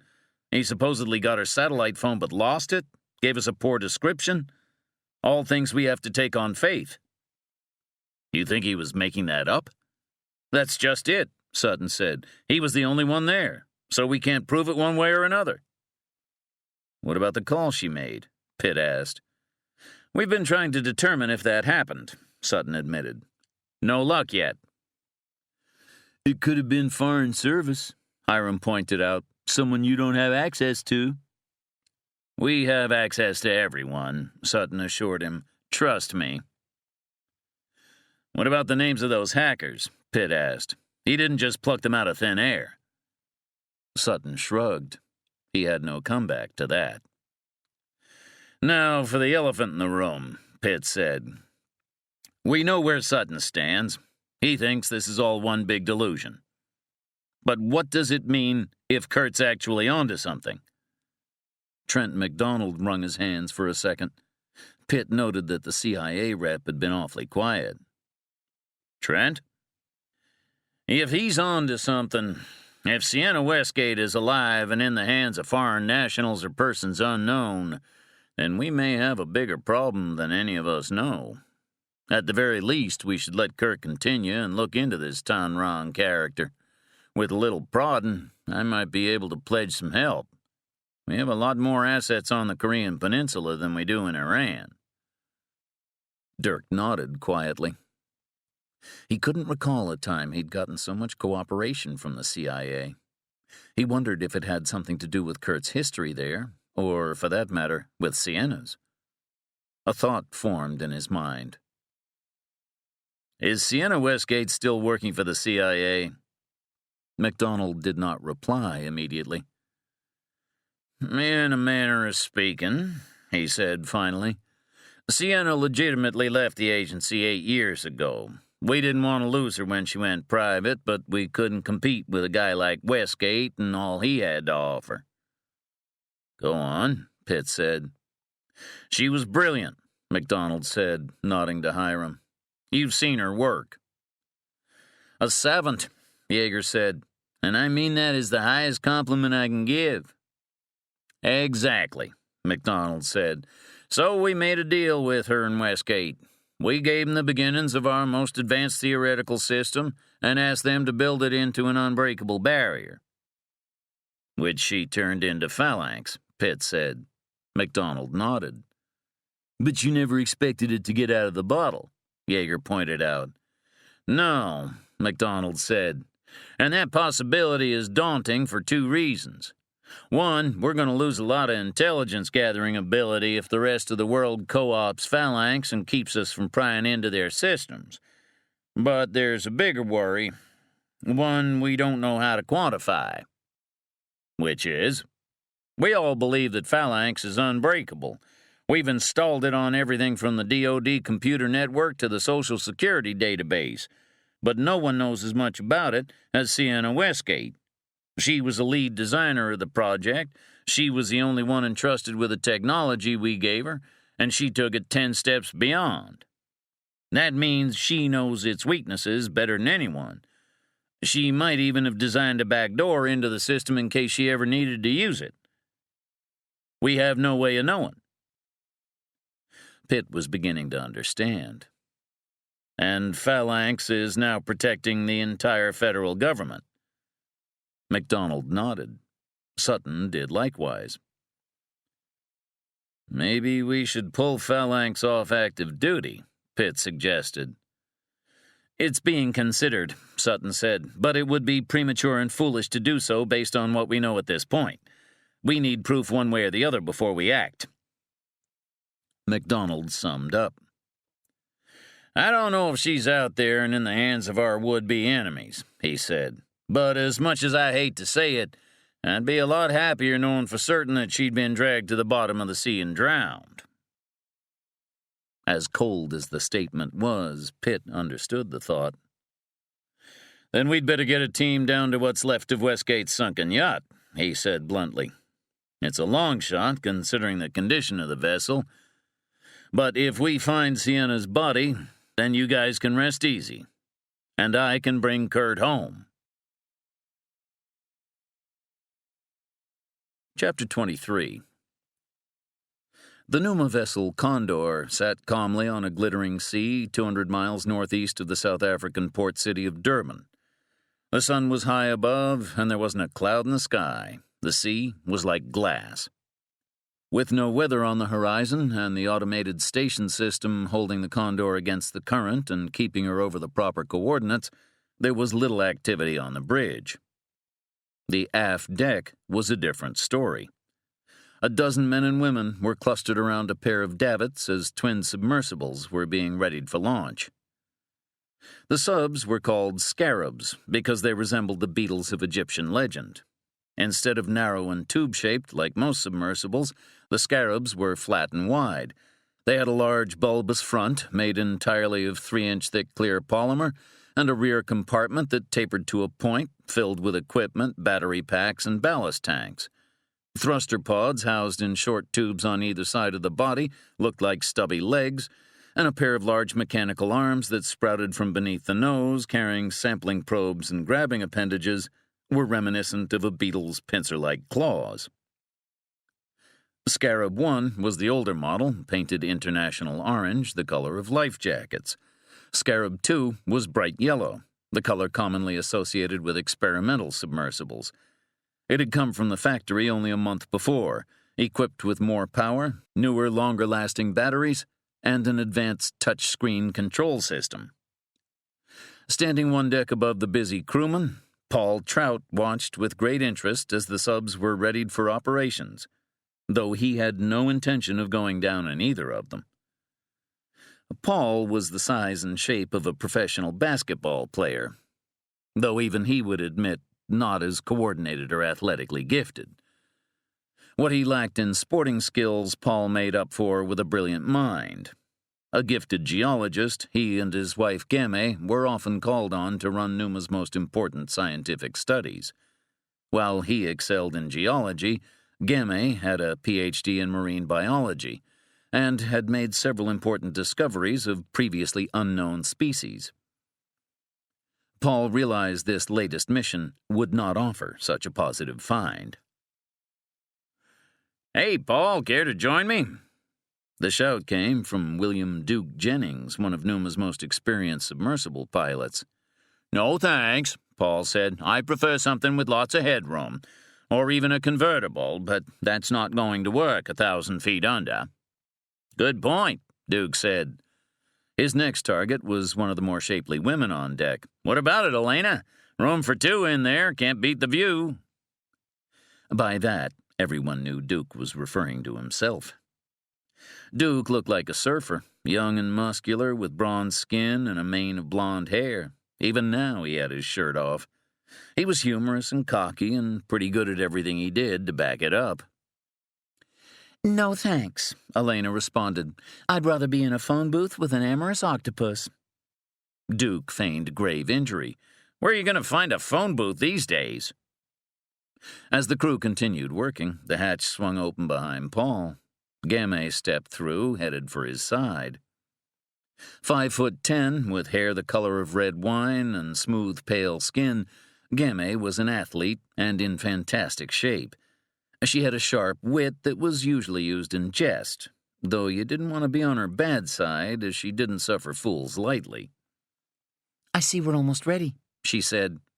Just about, Paul said. Think we're going to find anything down there? I don't know, Gamay said, but look at this. She handed him a printout from the multi-beam sonar scan. It showed the Ethernet lying on the seafloor 800 feet below. They were lucky. The ship had landed on a shelf that stuck out like a submerged peninsula in the deeper waters of the Mozambique Channel. 10 miles in either direction, and she'd be sitting under 4,000 feet of water. Paul noticed something more significant almost immediately. She's in one piece, he said. Kurt was told the ship had broken up into several sections on the way down. None of us ever questioned it. I wonder where he got his information, Gamay replied. Or who had sent him the incorrect information, Paul asked. I talked with Ms. Erickson, she said. If the subconscious part of his mind is running with a fantasy or delusion, it will do everything it can to keep the story alive. Knowing the ship didn't break up would mean the task of confirming the truth was easily done by searching her.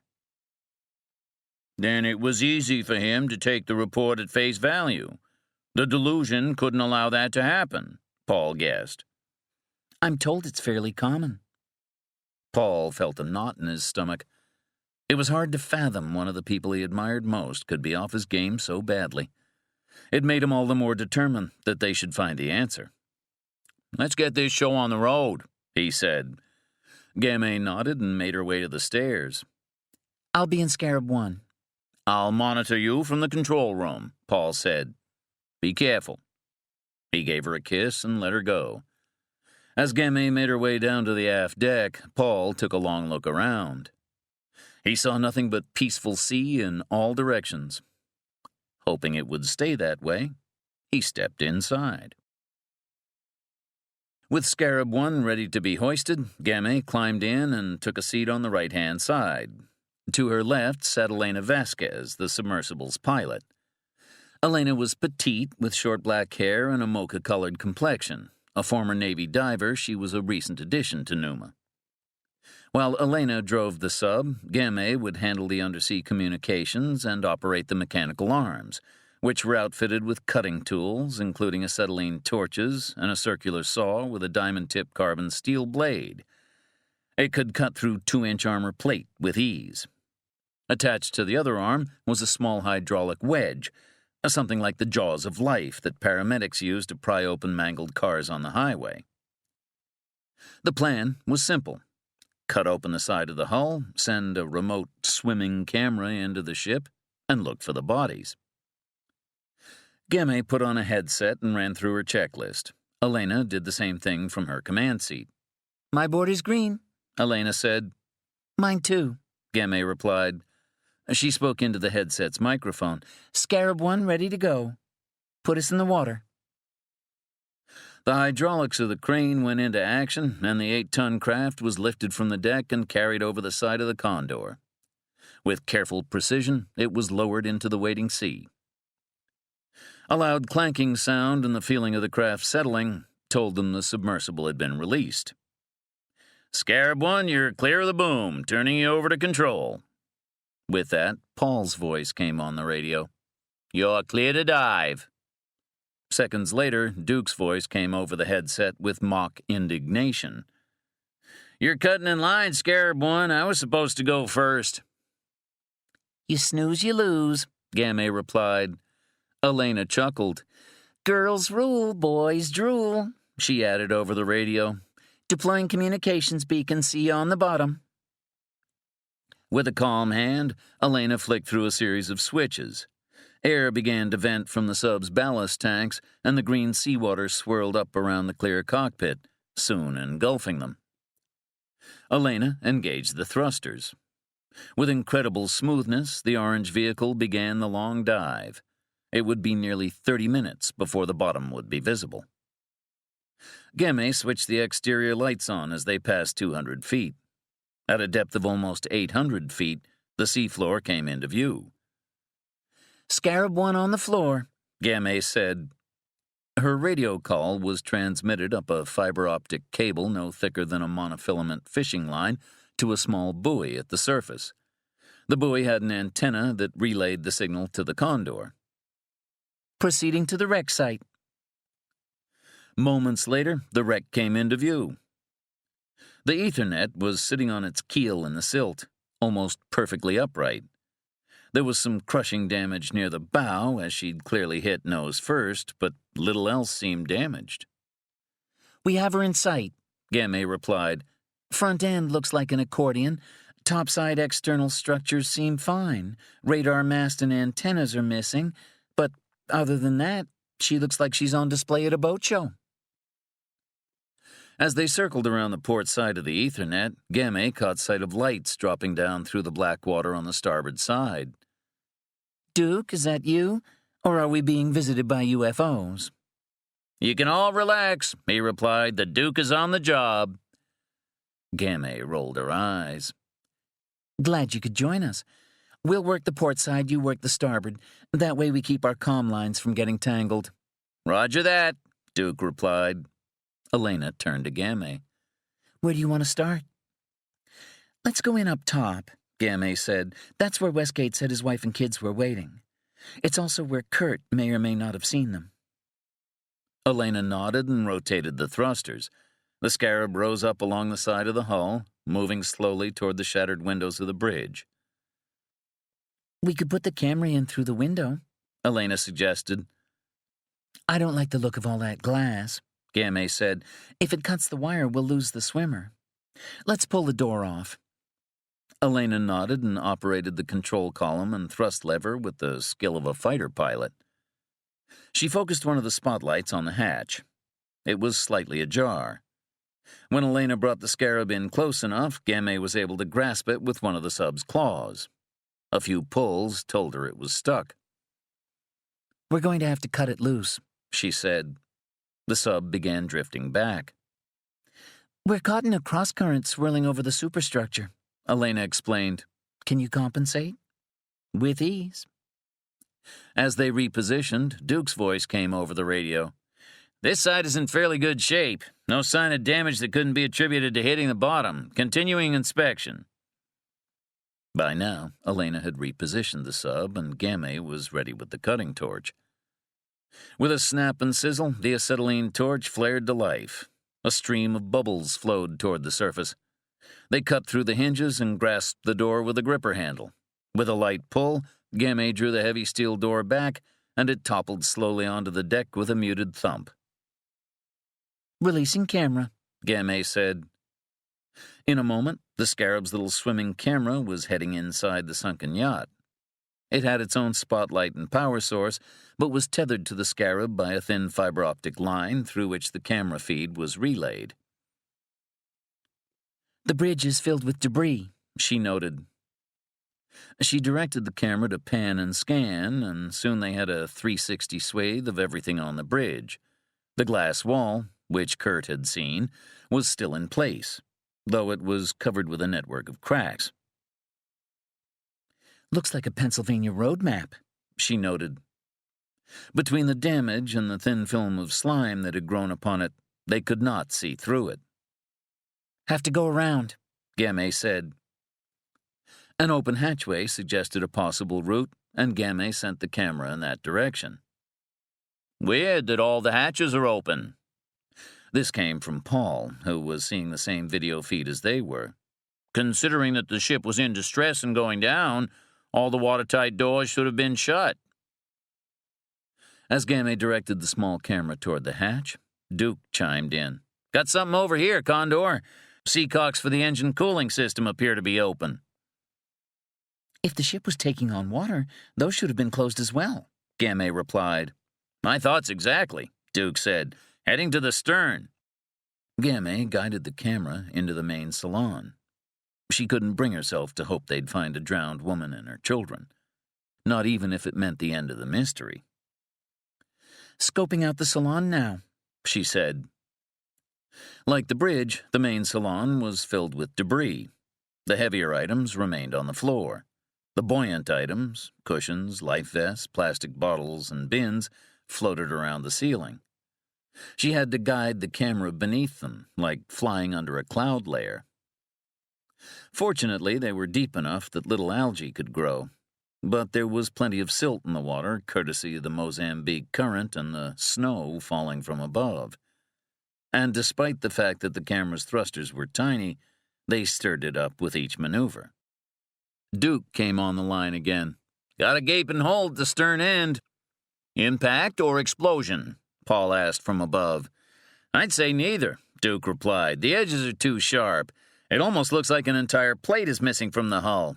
I'll deploy the camera and send up some pretty pics." Game listened to the chatter, but concentrated on the task at hand. Having reached the far corner, she turned the camera around for another run to the front of the salon. "Going idle for a minute," she said. "The main cabin is getting clouded by silt. I need to let it settle." As she waited for the water to clear, Duke's voice came back over the radio. "Something odd here. I put the camera in through the hole on what I'm fairly certain is deck number 2. It should be aft staterooms. Instead, it's like some kind of equipment bay."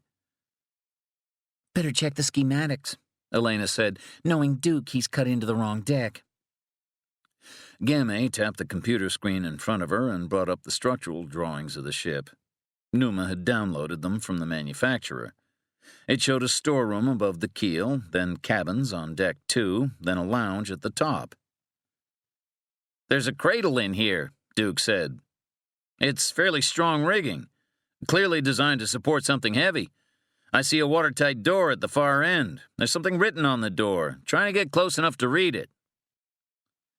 Still waiting for the silt in the main cabin to settle, Game switched to the video feed from Duke's camera. The lens was facing away as Duke used the thrusters to blast the slime from the watertight door he'd found. When he spun the camera back around and pointed it toward the door, Game could see a gray bulkhead of heavy steel. Yellow chevrons cut across it like warning signs. Beneath the chevrons were 2 words. "Survival pod," Game said, reading aloud. "The ship has been modified since it left the builder." "I've heard about those," Elena said. "Just like some celebrities have panic rooms where they can hide from stalkers or the zombie apocalypse. Some of these bigwigs have outfitted their ships with escape pods and panic boats. The owners climb in, seal the door, and eject from the sinking ship." "That explains the smooth outline of the hole," Duke said. "Looks like a panel was blown out with explosive bolts." Game nodded. "Once they're free, the pod can either float or submerge up to 100 feet. Deep enough to keep them out of the reach of pirates or terrorists, or to ride out the worst storm imaginable. Depending on how many occupants, they might have a week of supplies and at least a day or 2 of oxygen. They call for help with the same kind of buoy transmitter we're using, and either Coast Guard or contracted security companies come in and scoop them up." Paul broke in. "So if the yacht had one, why didn't Westgate and his family use it?" "Maybe he couldn't get to it," Duke suggested. "Maybe the lower decks were flooded." "Someone got to it," Game pointed out. "Maybe some other crew members." "So where are they?" Elena asked. Game felt a chill on her neck. "Maybe something's going on here after all." "Hate to be a wet blanket," Paul said, but any number of things could explain the missing pod, including a malfunction or some type of auto-release. Suppose the ship goes beyond a certain state, like being submerged. Let's not get ourselves all worked up just yet. My husband, Gamay said, the voice of reason. I'll make sure to repeat those words to you next time your Red Sox are blowing a lead in the bottom of the ninth. As long as it's not against the Yankees. Gamay smiled and switched back to the feed from her own camera. The silt had cleared. She made a last lap in the main salon, moving slowly, trying not to miss anything. She was about to exhale when she caught sight of a hand floating limply beyond some roughly piled furniture. Damn. What's wrong? Paul asked. I think I've found someone. I don't see anything on the screen, Paul said. Hold on, she said.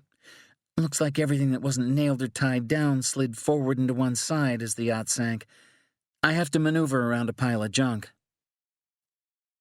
With her heart racing more than she'd cared to admit, Gamay brought the camera around the pile of furniture and focused the small floodlight until the image resolved.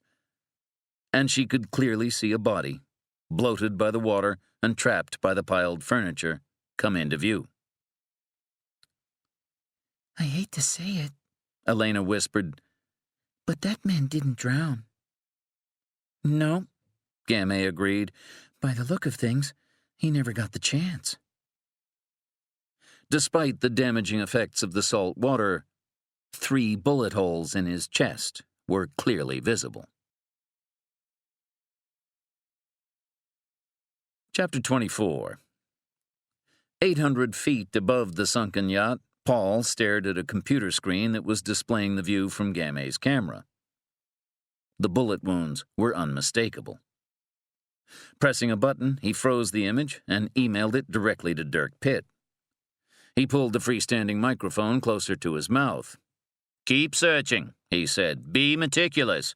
This is no longer a recovery mission, it's now a crime scene. Duke replied quickly. The call from Gamay was a little garbled. Say again, Scarab One? This time, Paul heard even less. A burst of static came from the speaker, and then a squeal, sharp enough to hurt his ears.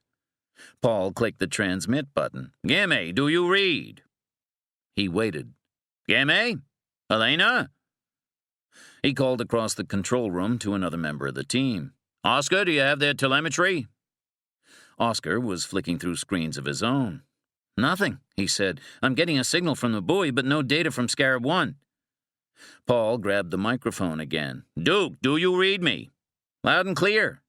We've lost telemetry from Elena and Gamay. It might just be the wire, but can you get over there and check? On my way, came Duke's firm reply. Paul tried not to worry. The filament linking the buoy to the Scarab was extremely thin, and the connectors often had problems.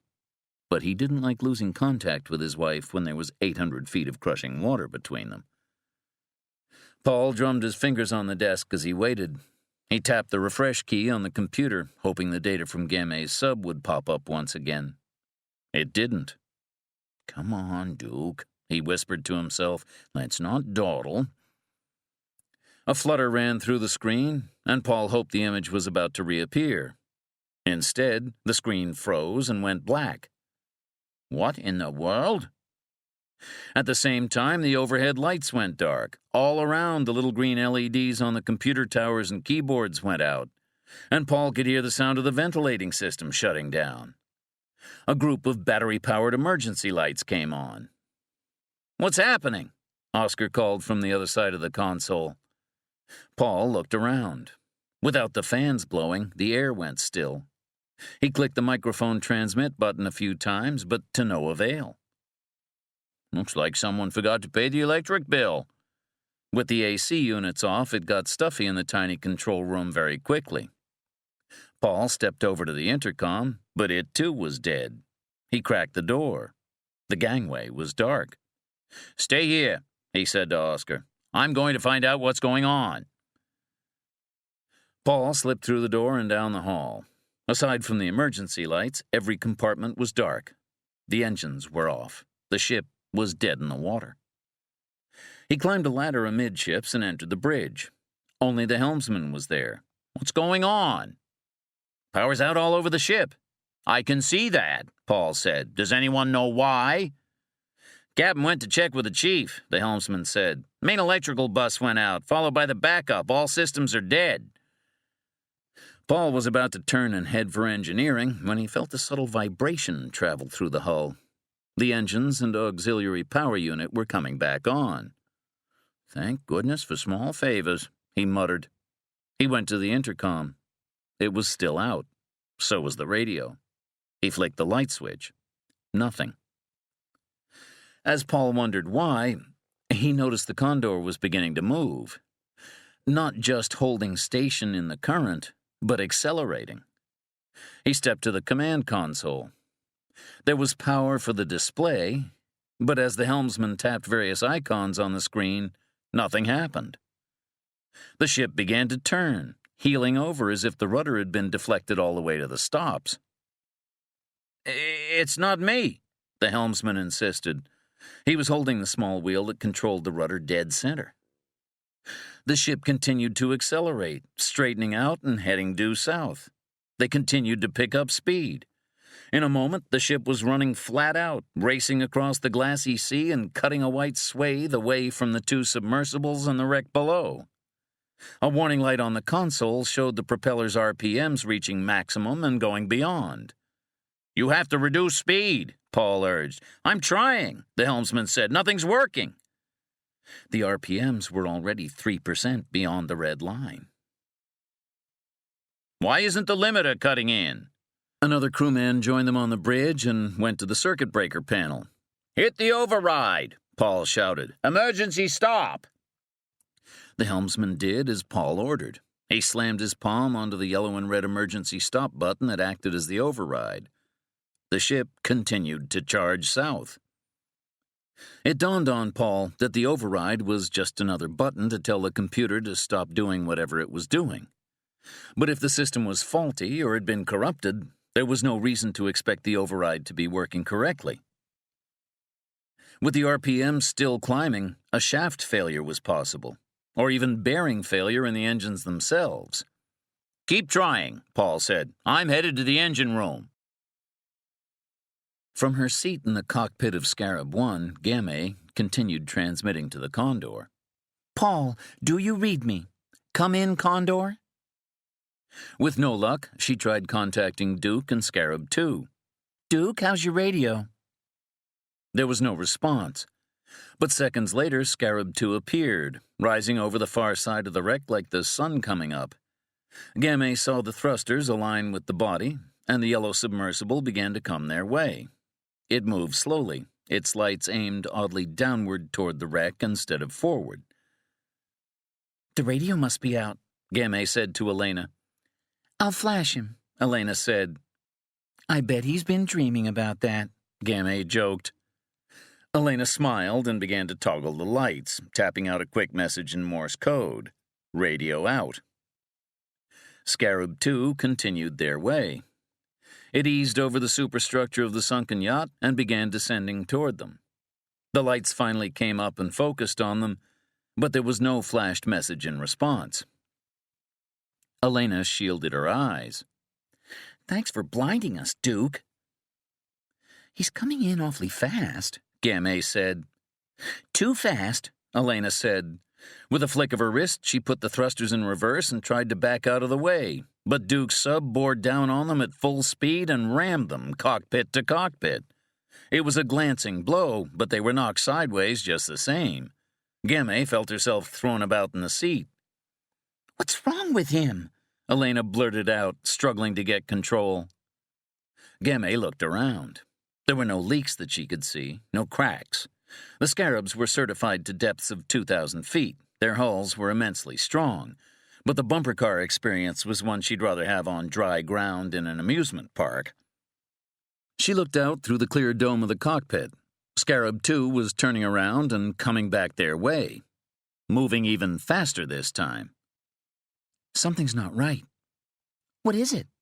"I don't know," Gamay said. "Go, just go." Elena slammed the throttles forward and pushed the control column down into port. The yellow shape of Duke's craft raced overhead and turned back to the left. "What is he doing?" Elena asked. "Has he lost his mind?" "I have no idea," Gamay said. "Just keep us moving." "I've got the throttles full open," Elena said, "but Duke's in a newer ride, with upgraded thrusters and newer batteries. I hate to say it, but we're outclassed." Gamay could see that plainly. This time, Duke sideswiped them and tried to force them into the hull of the Ethernet. Elena reversed thrust and the orange submersible slowed. Duke shot past once again. "Now what?" "Take us up." "He'll catch us if we try to surface." "Not all the way," Gamay said. "Just over to the other side of the wreck." Elena twisted the control column upward, and the thrusters pivoted into a vertical position. The sub rose up, cleared the superstructure, and sped across it. As soon as they hit the other side, Elena pushed the column forward and forced the sub down behind the yacht's stern, tucking them into a spot at the rear section of the hull. "Douse the lights," Gamay said, flicking a series of switches on her side. Elena reached forward and switched off the main floods, and the sub was plunged into utter darkness. Gamay sighed. "Now, hold your breath," she said, "and hope he doesn't find us." Up on the surface, on the racing vessel, Paul dropped onto the main deck and sprinted aft. The Condor was charging across the water like a 3,000-ton speedboat, all but planing across the sea. Halfway to the engine room, he found the captain, who was rushing forward to the bridge.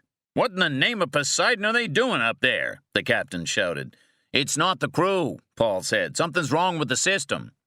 "I should have known better than to accept a ship controlled by computers," the captain said. "We have to get back to the engine room," Paul said. "She's over-revving. We'll blow out the propulsion units if we don't shut them down." The captain turned around and ran with Paul to the aft end of the ship. They ducked inside and took a ladder down to the engine compartment. The noise was ear-shattering, and verbal communication was all but impossible. They found the chief and another member of the crew trying desperately to slow the engines down. The captain made a cutting motion across his neck. The chief shook his head. "What about the fuel pumps?" Paul shouted at the top of his lungs. They looked at him. He leaned closer. "Fuel pumps! There must be an emergency shut-off in case of fire." The chief nodded and waved for them to follow. Like many modern ships, the Condor was powered not by heavy diesel engines, but by a high-tech gas turbine system. Essentially, a jet engine connected to heavy reduction gearing, and then to the propeller shaft or shafts. As they put a bulkhead between them and the turbines, the sound lessened just enough that shouted communications could be heard. "There are 2 turbines," the chief said. 2 fuel pumps. Climb that half ladder and reach in behind the gauges. The red lever will shut off the fuel. I'll handle the starboard pump. You take the port." Paul nodded and went to the ladder. The ship was shuddering and bucking with the speed. The heat from the turbines was like a blast furnace. With sweat pouring into his eyes, Paul climbed up and found the instrument cluster. He noticed the RPM indicator at 139%, well above the red line. Without delay, he spied the emergency shutoff lever, grabbed it, and yanked it down hard. The fuel cut out, and the turbine instantly began a rapid deceleration. It was more than the reduction gearing could handle. With a loud bang and the shriek of tearing metal, something major blew apart in the system. Paul found himself diving for the deck and covering his head as shrapnel flew through the compartment. The hurtling missiles of steel cut apart several cables and a coolant line. Steam came blasting out and filled the compartment. Paul looked up as the commotion died. He could feel the ship slowing even as the compartment filled with steam. He got to his feet, drenched in sweat, and made his way back to where the captain and the chief had been. The captain was on the ground, a nasty-looking gash on his leg, bleeding badly. "Get me up," the captain ordered, holding the wound. "I need to see if we're all right." Paul helped the captain to his feet. The chief pushed the hatches open to help clear the room. The ship was coasting. "We're definitely coming to a stop," Paul said. "What happened?" the captain asked. "Something went wrong in the master control unit," Paul said. "It came alive on its own and wouldn't respond. We're dealing with people who know how to hack computers, and this ship is one of the newest in the fleet. It's basically one big computer." The captain nodded weakly, getting whiter by the second. "Rip out all the computers and pull the circuit breakers. We'll row this ship if we have to, but I'm not losing control of my vessel again." Chapter 25. Down below, Gamay Trout gazed into the darkness as the superstructure of the wreck became a silhouette, backlit by the floodlights of Duke's sub. It was an eerie sight, and it sent a chill down her spine. She noticed Elena's hands on the throttle. "Hold on," she said. From the darkness, Scarab 2 appeared, cruising over the Ethernet like some predatory fish. "He's following our last heading," Elena noted. Gamay watched as the glowing orb surrounding the yellow sub continued to track away from them. It was like watching a spaceship cross some void in the depths of the galaxy. There was no frame of reference. The seafloor was black. The water around them into the distance was black. Directly above was black. Though it was broad daylight at the surface with a cloudless sky, no light could penetrate this deep. Even the lights from Duke's submersible faded as he headed into the dark. After several minutes, they too vanished, swallowed up by the depths. "Where do you suppose he's going?" Elena asked. "Looking for us," Gamay began. "Why? I don't know. This doesn't make any sense. Something big is going on here," Elena said. "Seems that way." "I should have known," Elena said. "When the Special Projects Division gets involved, it's usually trouble. At least that's what the scuttlebutt is." Gamay could not disagree. "Too much excitement for me," Elena said. "Me too," Gamay replied. "Me too. Shall we surface? Can you do it without the lights?" "With ease." Gamay took one last look into the dark. "Let's go. I want to warn Paul and the others as soon as possible." Elena added some power, and the interior display lit up to show the thruster levels. She eased them away from the yacht and was rotating the thrusters when a set of blinding lights came on, aimed right into the cockpit. The 4 lights surged toward them like the eyes of some undersea monster.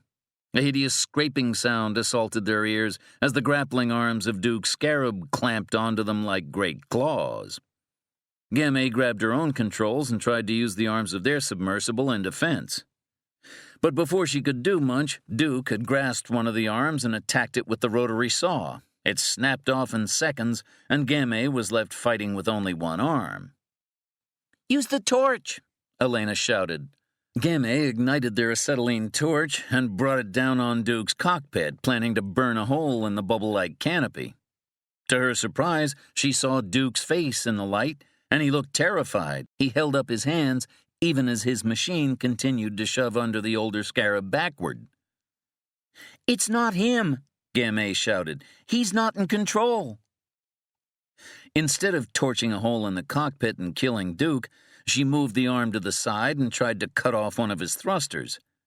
At almost the same instant, they were pushed into the wreck, and their own port thruster was bent and rendered inoperative. Duke's sub now had at least twice their power. "He's pinning us down!" Elena shouted. "I'm telling you, it's not him," Gamay replied. She extended the torch and began burning off one of Duke's thrusters, but the circular saw from Duke's sub shot forward. It skipped up the cockpit glass, leaving an ugly scar, and began grinding on their back. The hoses to their acetylene torch were sliced through, and the sub was instantly surrounded by a whirlwind of bubbles that ignited. Fire engulfed both Scarabs as they battled in the deep. In the garish illumination, Gamay saw Duke get up from his seat with a black crescent wrench in his hand. He was slamming it against the computer console, smashing the control unit. After a third or fourth hit, the lights on his sub went out, and the turbulence of the battle ceased. The subs, locked together and enveloped in bubbles and flame, fell slowly to the seafloor. They hit the silt and were still. A moment later, the acetylene tanks were fully vented and the fire burned out. The world became utterly dark. Gemme flicked a few switches. He cut our power lines, Elena said. Or his sub did, she added, correcting herself. Gemme found a flashlight and switched it on. Amazingly, there were no leaks in the cabin yet. She narrowed the beam and held it to the window. It cast just enough light to see the yellow nose of Scarab 2. Using the flashlight like a semaphore, she tapped out a message to Duke. "Are you all right?" A few seconds later, a response came. "Sorry, ladies, I don't know what happened." Gemme realized what Paul had also discerned up on the surface. They'd been hacked. Duke's newer sub was the target. Its touch-screen control system made it vulnerable, unlike the older Scarab with its manual hydraulic systems. "It seems you've been hacked," Gemme replied with the light. As Duke's reply came in, Gemme read it aloud. "Nothing left to hack now. I've smashed everything in sight and ripped out all the wires. Don't suppose they'll take this out of my paycheck, do you?" Gemme smiled, and Elena shook her head as she grinned. "Can we surface?" Gemme asked Elena. "We have no power, but we can blow out the ballast tanks," she said. "Duke should be able to do the same." Gemme nodded and tapped out the thought. There was a delay in responding, but they could see Duke moving around in the cockpit, using his flashlight to check readings on the few analog gauges still present in the new Scarab. He seemed to spend a lot of time at the aft wall. "What's he checking?" "The emergency air valve," Elena said, pointing to a gauge and valve in the same spot on their sub. "Afraid I won't be making the trip," Duke signaled. "Seems you've cut into my compressed air tank. Not enough left to gain positive buoyancy. You gals will have to go up first and then come back and get me." "How much air do you have?" 5 hours worth, plus what's left in the cabin." "Should be plenty of time," Elena said. Gemme agreed. All they had to do was get a cable down here, and they could use the Condor's winch to haul Duke back to the surface. "Good thing Paul didn't join him," Gemme said. "He'd have half as much air." "And you'd be twice as worried." That was true, though Gemme was worried enough for Duke as it was. She tapped out a new message. "We're going up. Hope you can stand being rescued by a couple of girls." "If it means I get to see the sunlight again, I'll wear a women's lib t-shirt for the rest of the trip." "That I'd like to see," Elena said, putting her hand on the release valve. "Prepare to blow tanks." "Good luck," Gemme signaled. "You too." With that, Elena turned the valve.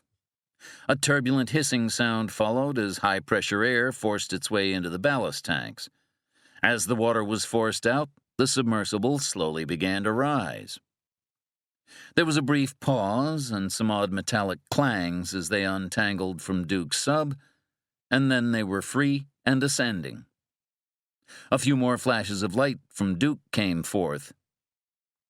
"If you spot a waiter, send me down a drink." Gemme laughed and turned her attention upward. For now, it remained black up above, as dark as a night without any stars or moon. She couldn't wait for the first hint of grayish-green that told her the surface was not too far away. A minute went by, and then another. Gemme began to feel a little dizzy. "I feel like I'm in a sensory deprivation tank," she said. "My thoughts exactly," Elena said. Gemme decided to keep her head level. Looking up was messing with her inner ear and giving her vertigo. She glanced at her watch. 10 minutes. 15 more to go, Elena said. It was a smooth ride, until suddenly they were jarred by an impact. Game was thrown forward and whiplashed back into her seat. What was that? Did something hit us? Elena was looking up as if they'd crashed into the bottom of a ledge or the hull of the Condor or something. Game didn't think so. She'd felt the impact come up through her feet and her lower back, like it did when she and Paul went four-wheeling. She pulled the flashlight from her pocket and flicked it back on. Holding it against the window, she saw clouds of silt and then the featureless gray-brown of the seafloor. We're back on the bottom, she said. A light flashed on and off, perhaps 30 yards away. Missed me that much? Game released her belt and climbed halfway out of her seat. She twisted around and held the flashlight against the rear section of the canopy. Thin streams of bubbles were flowing from the ballast tanks on the Scarab's back. It looked like someone had opened a whole box of Alka-Seltzer. You don't even have to tell me, Elena said. I already know. Duke hold our ballast tanks with that saw. Game nodded, sat back down, and switched the light off. So much for Duke's pina colada, and our quick ride back into the sunlight. It's worse than that, Elena said. There are 2 of us in here, and we just vented all our spare air. By my calculations, we have less than 2 hours left. End of CD 5. CD 6. Chapter 26. In a darkened room, very similar to the Condor's control center, Sebastien Brevard stared at the pair of flat-screen monitors in front of him.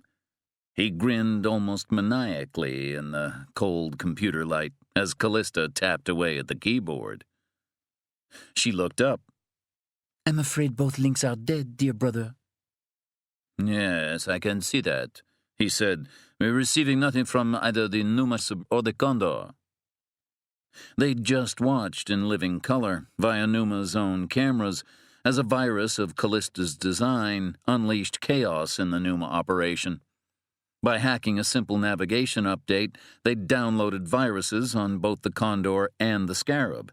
Those programs turned control of the computerized vessels over to a remote location. In this case, the Brevard lair. Only Scarab 1 had been immune, because its design was older and less automated. With the skill of a hunter, Callista had used the controls at her fingertips to turn one of the Numa submersibles into a killer, seeking out the other and smashing it against the hull of the wreck. Last she'd seen, they were locked in a death struggle with each other. Then, all had gone dark. Well, you've gotten what you wanted, she said. They've discovered the missing survival pod. They'll know the truth about the Ethernet sinking before too long. About time, her brother said. I was beginning to think they'd never go look for it. Perhaps we shouldn't have edited the sonar scan to show the vessel in ruins. It was necessary, Brevard said dismissively. Once Austin began to recover, he immediately started looking into it. He would have made a dive there months ago if we didn't trick him, and that would have thrown our whole timetable off. Her brother and his timetables.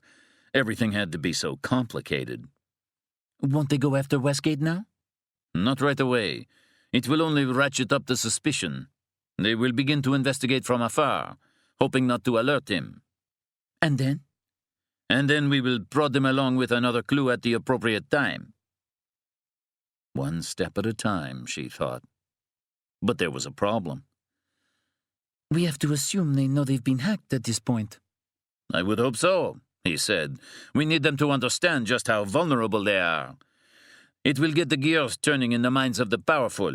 It will begin the chemical reaction that leads to doubt and confusion. It will create a hidden sense of panic and a need to do something about it. Anything. That's how they work. Action, reaction. They will not sit still. You're planting a seed, she said. He nodded. One that will lead to the flowering of our plan.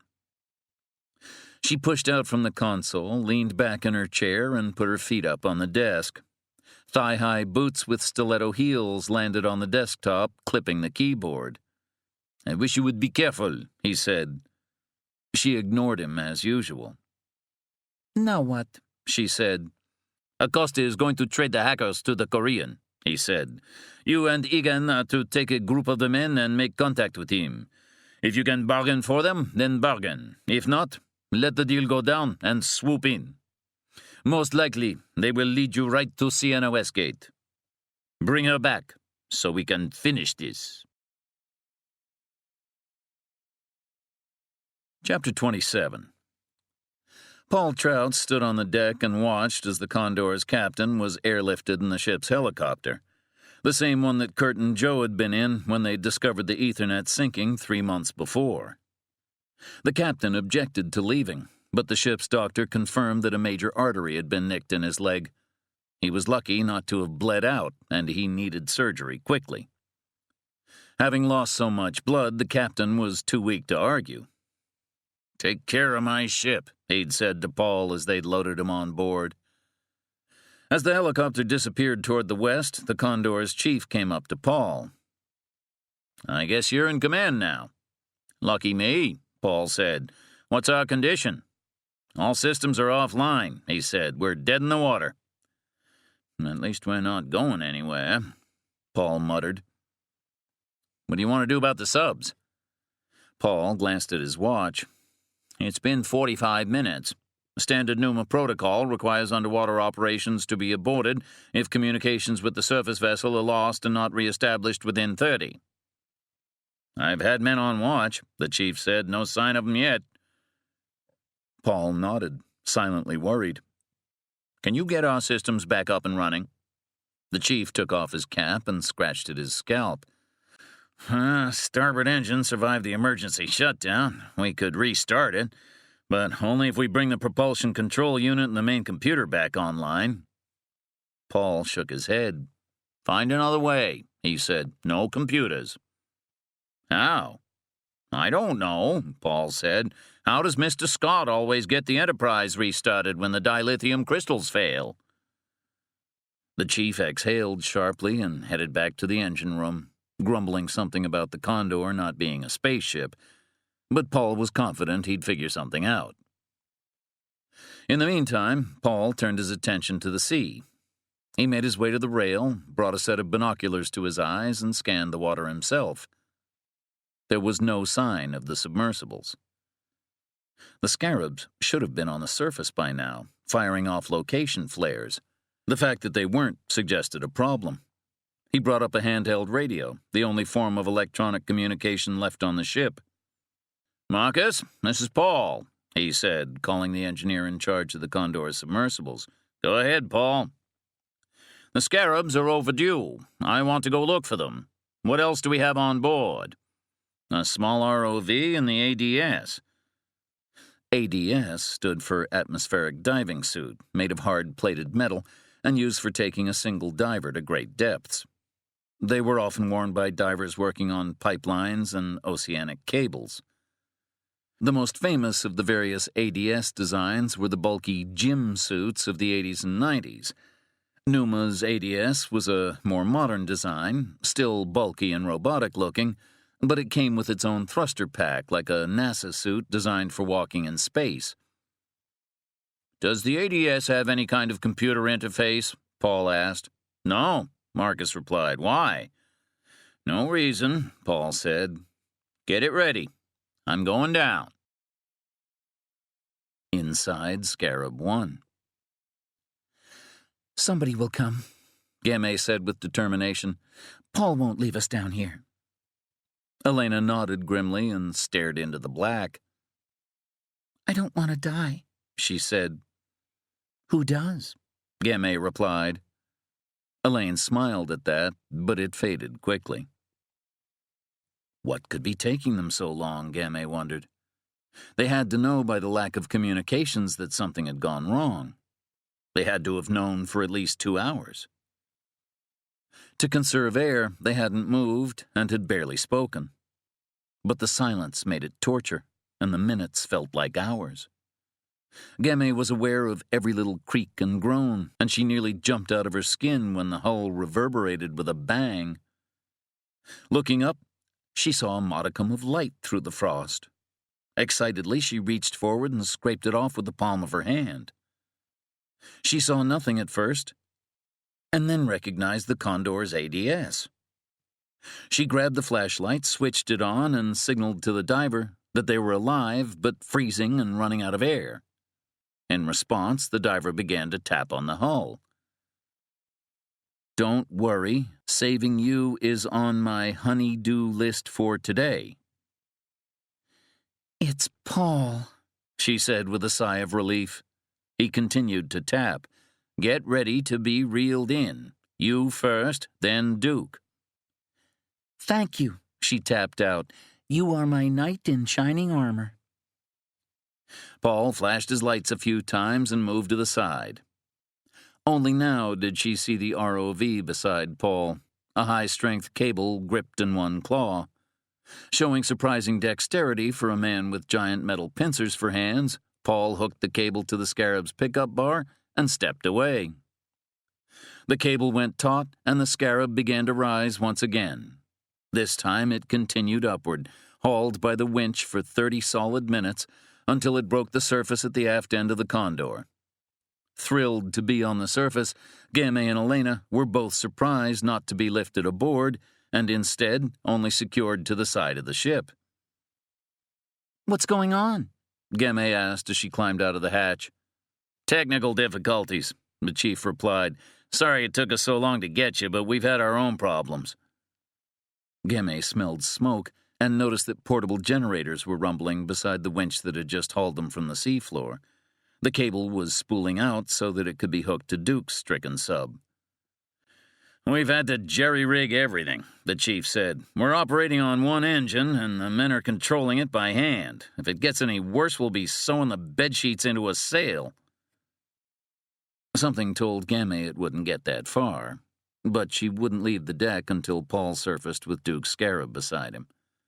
As he came up, smoke began pouring from the vents to the engine room, and 2 of the crew came stumbling out through the smoke. "That's it, Chief," one of them said. "The bearings have gone out on the starboard gearing." "Fire?" the chief asked. "Nah," the crewman said. "Just smoke." The chief nodded. "Keep an eye on it." Paul was lifted aboard moments later. As he was extricated from the ADS, he was given the bad news. "Get on the radio," he said. "Call for a tow." "Right away," the chief said. "And Chief," Paul added, "tell them not to send anything fancy. We want the oldest, least automated rust bucket of a tug they can scrounge up." Chapter 28. With a plan that went no further than getting themselves to Korea, Kurt and Joe had packed quickly. Their host, Mohammed Eldin, gave them a lift to the airport in his armored limousine, bidding them farewell in the traditional Arab style, with a hug and a kiss on each cheek and parting gifts. To Joe, he gave a small hourglass. The hourglass is to help you learn patience, Eldin said. "It didn't seem to help you," Joe noted. Why do you think I'm getting rid of it? Joe laughed, and Eldin's beaming smile came out again. Eldin turned to Kurt next and handed him a small case. Opening it, Kurt found an antique revolver, known as a Colt's single-action Army. It was in excellent condition, chambered for Colt's .45 caliber rounds, 6 of which were lined up in a neat row beneath the barrel. It was the type of weapon a gunfighter might carry. In fact, the single-action Army was often called the gun that won the West. It was the standard U.S. sidearm from 1873 until 1892. Dirk told me you collect dueling pistols, Eldin explained. This is not exactly of that era, but I thought you would like it. It was given to my great-great-grandfather by an American who helped my family escape from Barbary pirates. I can't accept this, Kurt said. I should be giving you a gift. You must take it, Eldin said, or I shall be offended. Kurt nodded and offered a slight bow of thanks. It's a beautiful weapon, thank you. A smile crinkled Eldine's weathered face. May peace be upon you, he said. Assalamu alaikum, Kurt replied. With Eldine's influence, Kurt and Joe bypassed security and boarded their plane. The Korean Air A380 double-decker was spacious, which would serve them well on a flight that would span 9 hours gate to gate. It was a long trip, and by the time they reached Seoul, the whole world had changed. The blinding sunlight and heat of Dubai were gone, replaced by a cold, misty rain. The nature of their mission evolved as well, though for the minute neither Kurt nor Joe were told how or why. But instead of a rent-a-car and the next step in their privateer's underfunded journey, they were met at the airport by 3 men in dark suits and Macintosh overcoats. State Department IDs were flashed. "Come with us," the leader of the group said. With little choice in the matter, Kurt and Joe collected their luggage and climbed into the back of a van with diplomatic plates. It took them north. As the lights of Seoul receded, Joe pointed out the obvious. "If we're going to the consulate, we must be taking the scenic route." "We're not going to the consulate," Kurt replied. He knew who the men were. He recognized their style and their tight-lipped expressions. They were employees of the company. "We've been shanghaied," he said, "and we're not even in China." The van continued north for another 15 minutes until they were near the demilitarized zone. With the razor wire fences and guard posts visible in the distance, the van turned east and drove through an unpopulated area filled with trees, huge satellite tracking arrays, and towers bristling with strange-looking antennas. There were no buildings to be seen. Eventually, the road began to drop. Smooth concrete walls rose up on either side until the van was traveling in a channel 20 feet deep. It cruised beneath an overhang, and the channel became a tunnel lit with orange lights. Somewhere deep beneath the rolling hills of central Korea, the underground road curved tightly and came to an end.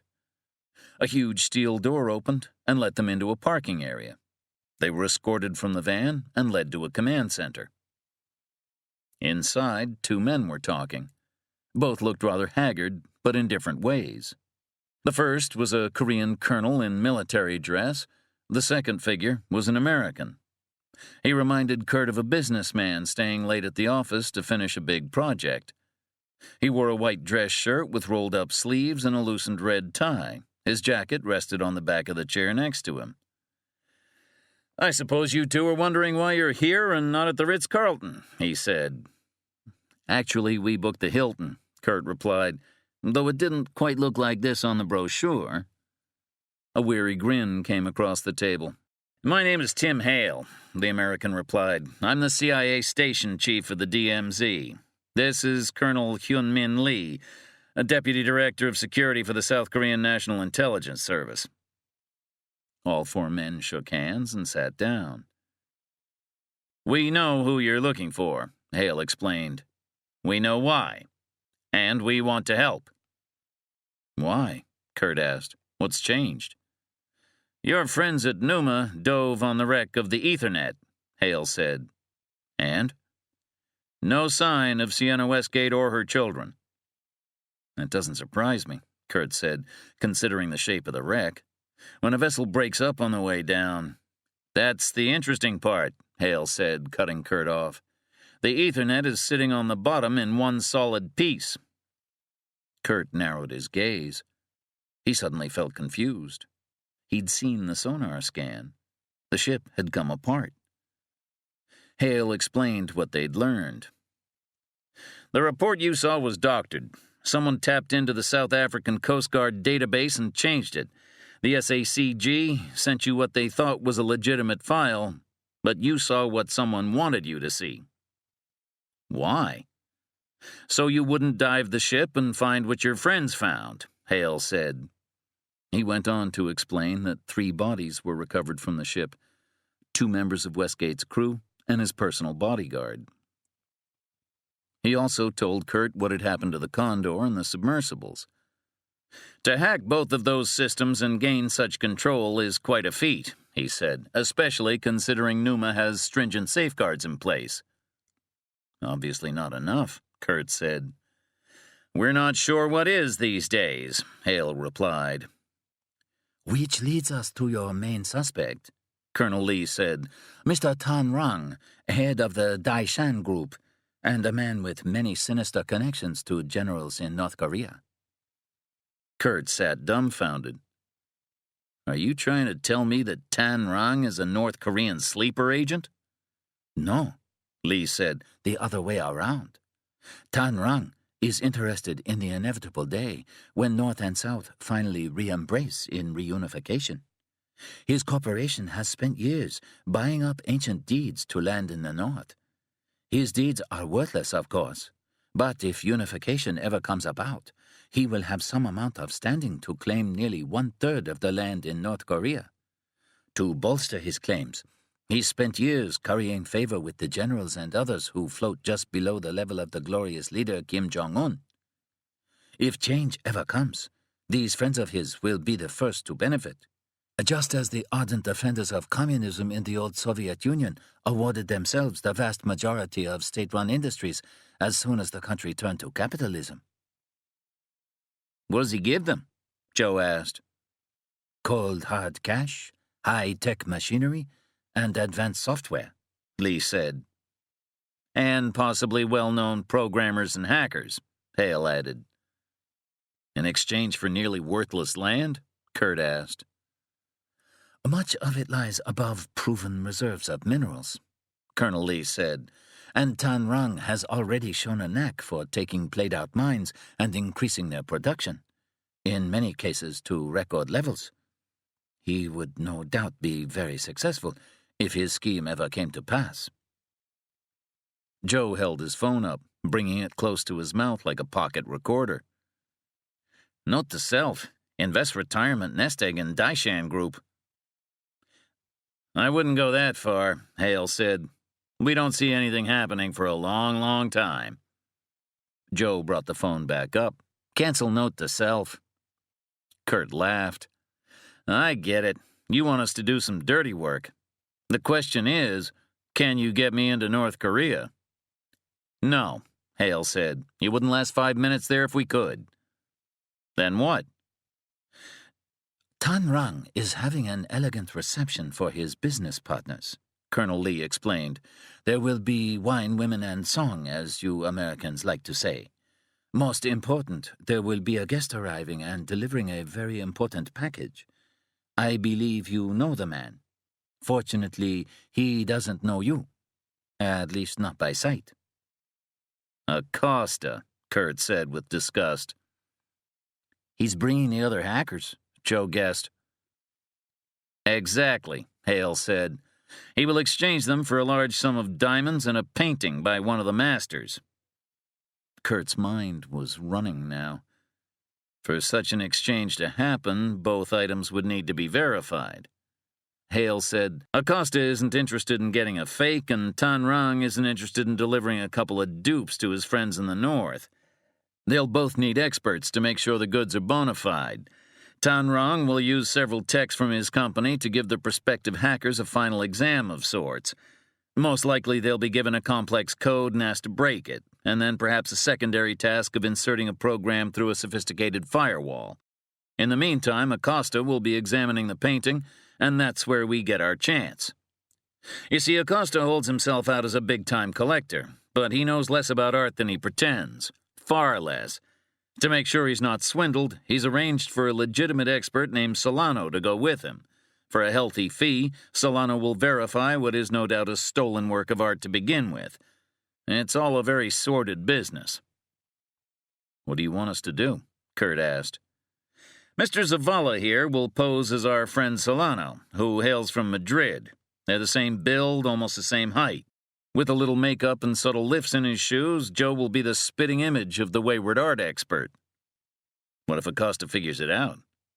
He won't, Hale insisted. He's never met Solano. Only talked to him on the phone. And they're arriving separately. Solano comes in tomorrow. Acosta will be here the day after. Fortunate timing, Kurt thought. But there were problems. What about his voice? If they've talked, Joe will have to sound like Solano. According to his file, Joe speaks fluent Spanish. Joe nodded. The only concern is that this is Catalan Spanish, Hale said. But we're going to take Solano out of circulation before he makes it to his hotel, get him to talk, and allow Joe to practice his voice. Kurt didn't like his friend taking the risk, but he knew they weren't likely to get another chance at this. Should be a piece of cake, Joe said. I'm going in with him, Kurt insisted. Of course you are, Hale said, because your job is to place a transmitter on one of the hackers while Joe keeps Acosta and the others busy. Kurt nodded. That sounded fair, but then what? I think we can all picture the outcome if we fail. But what happens if we succeed? You can't get him out of the North any more than we can. The thing is, Hale said, we're not sure where they are. Any of them. North Korea has a cyber force known as Unit 121. We've confirmed that some of them operate in China, others have been tracked to sites in Russia, and some to sites right here in Seoul. You don't have to be at home to attack a country these days. You can launch your strike from wherever you find a computer terminal and an internet connection. If they like, these people can wage war in their pajamas. Kurt understood, but something was missing. He studied Hale. Both he and Colonel Lee were rather inscrutable. Maybe it was the nature of their occupations or the hangdog expressions that told him they'd been working the angles long and hard on this one. Either way, something didn't quite fit. Kurt couldn't begin to guess what it was, but he had a feeling he'd find out at the worst possible time. Chapter 29. Numa vessel Condor, southwestern Indian Ocean. The Condor drifted with the current all afternoon, and Paul Trout began to feel like a sailor on an old galleon, caught in the horse latitudes and going nowhere. The dusk approached. The ship was enveloped in darkness.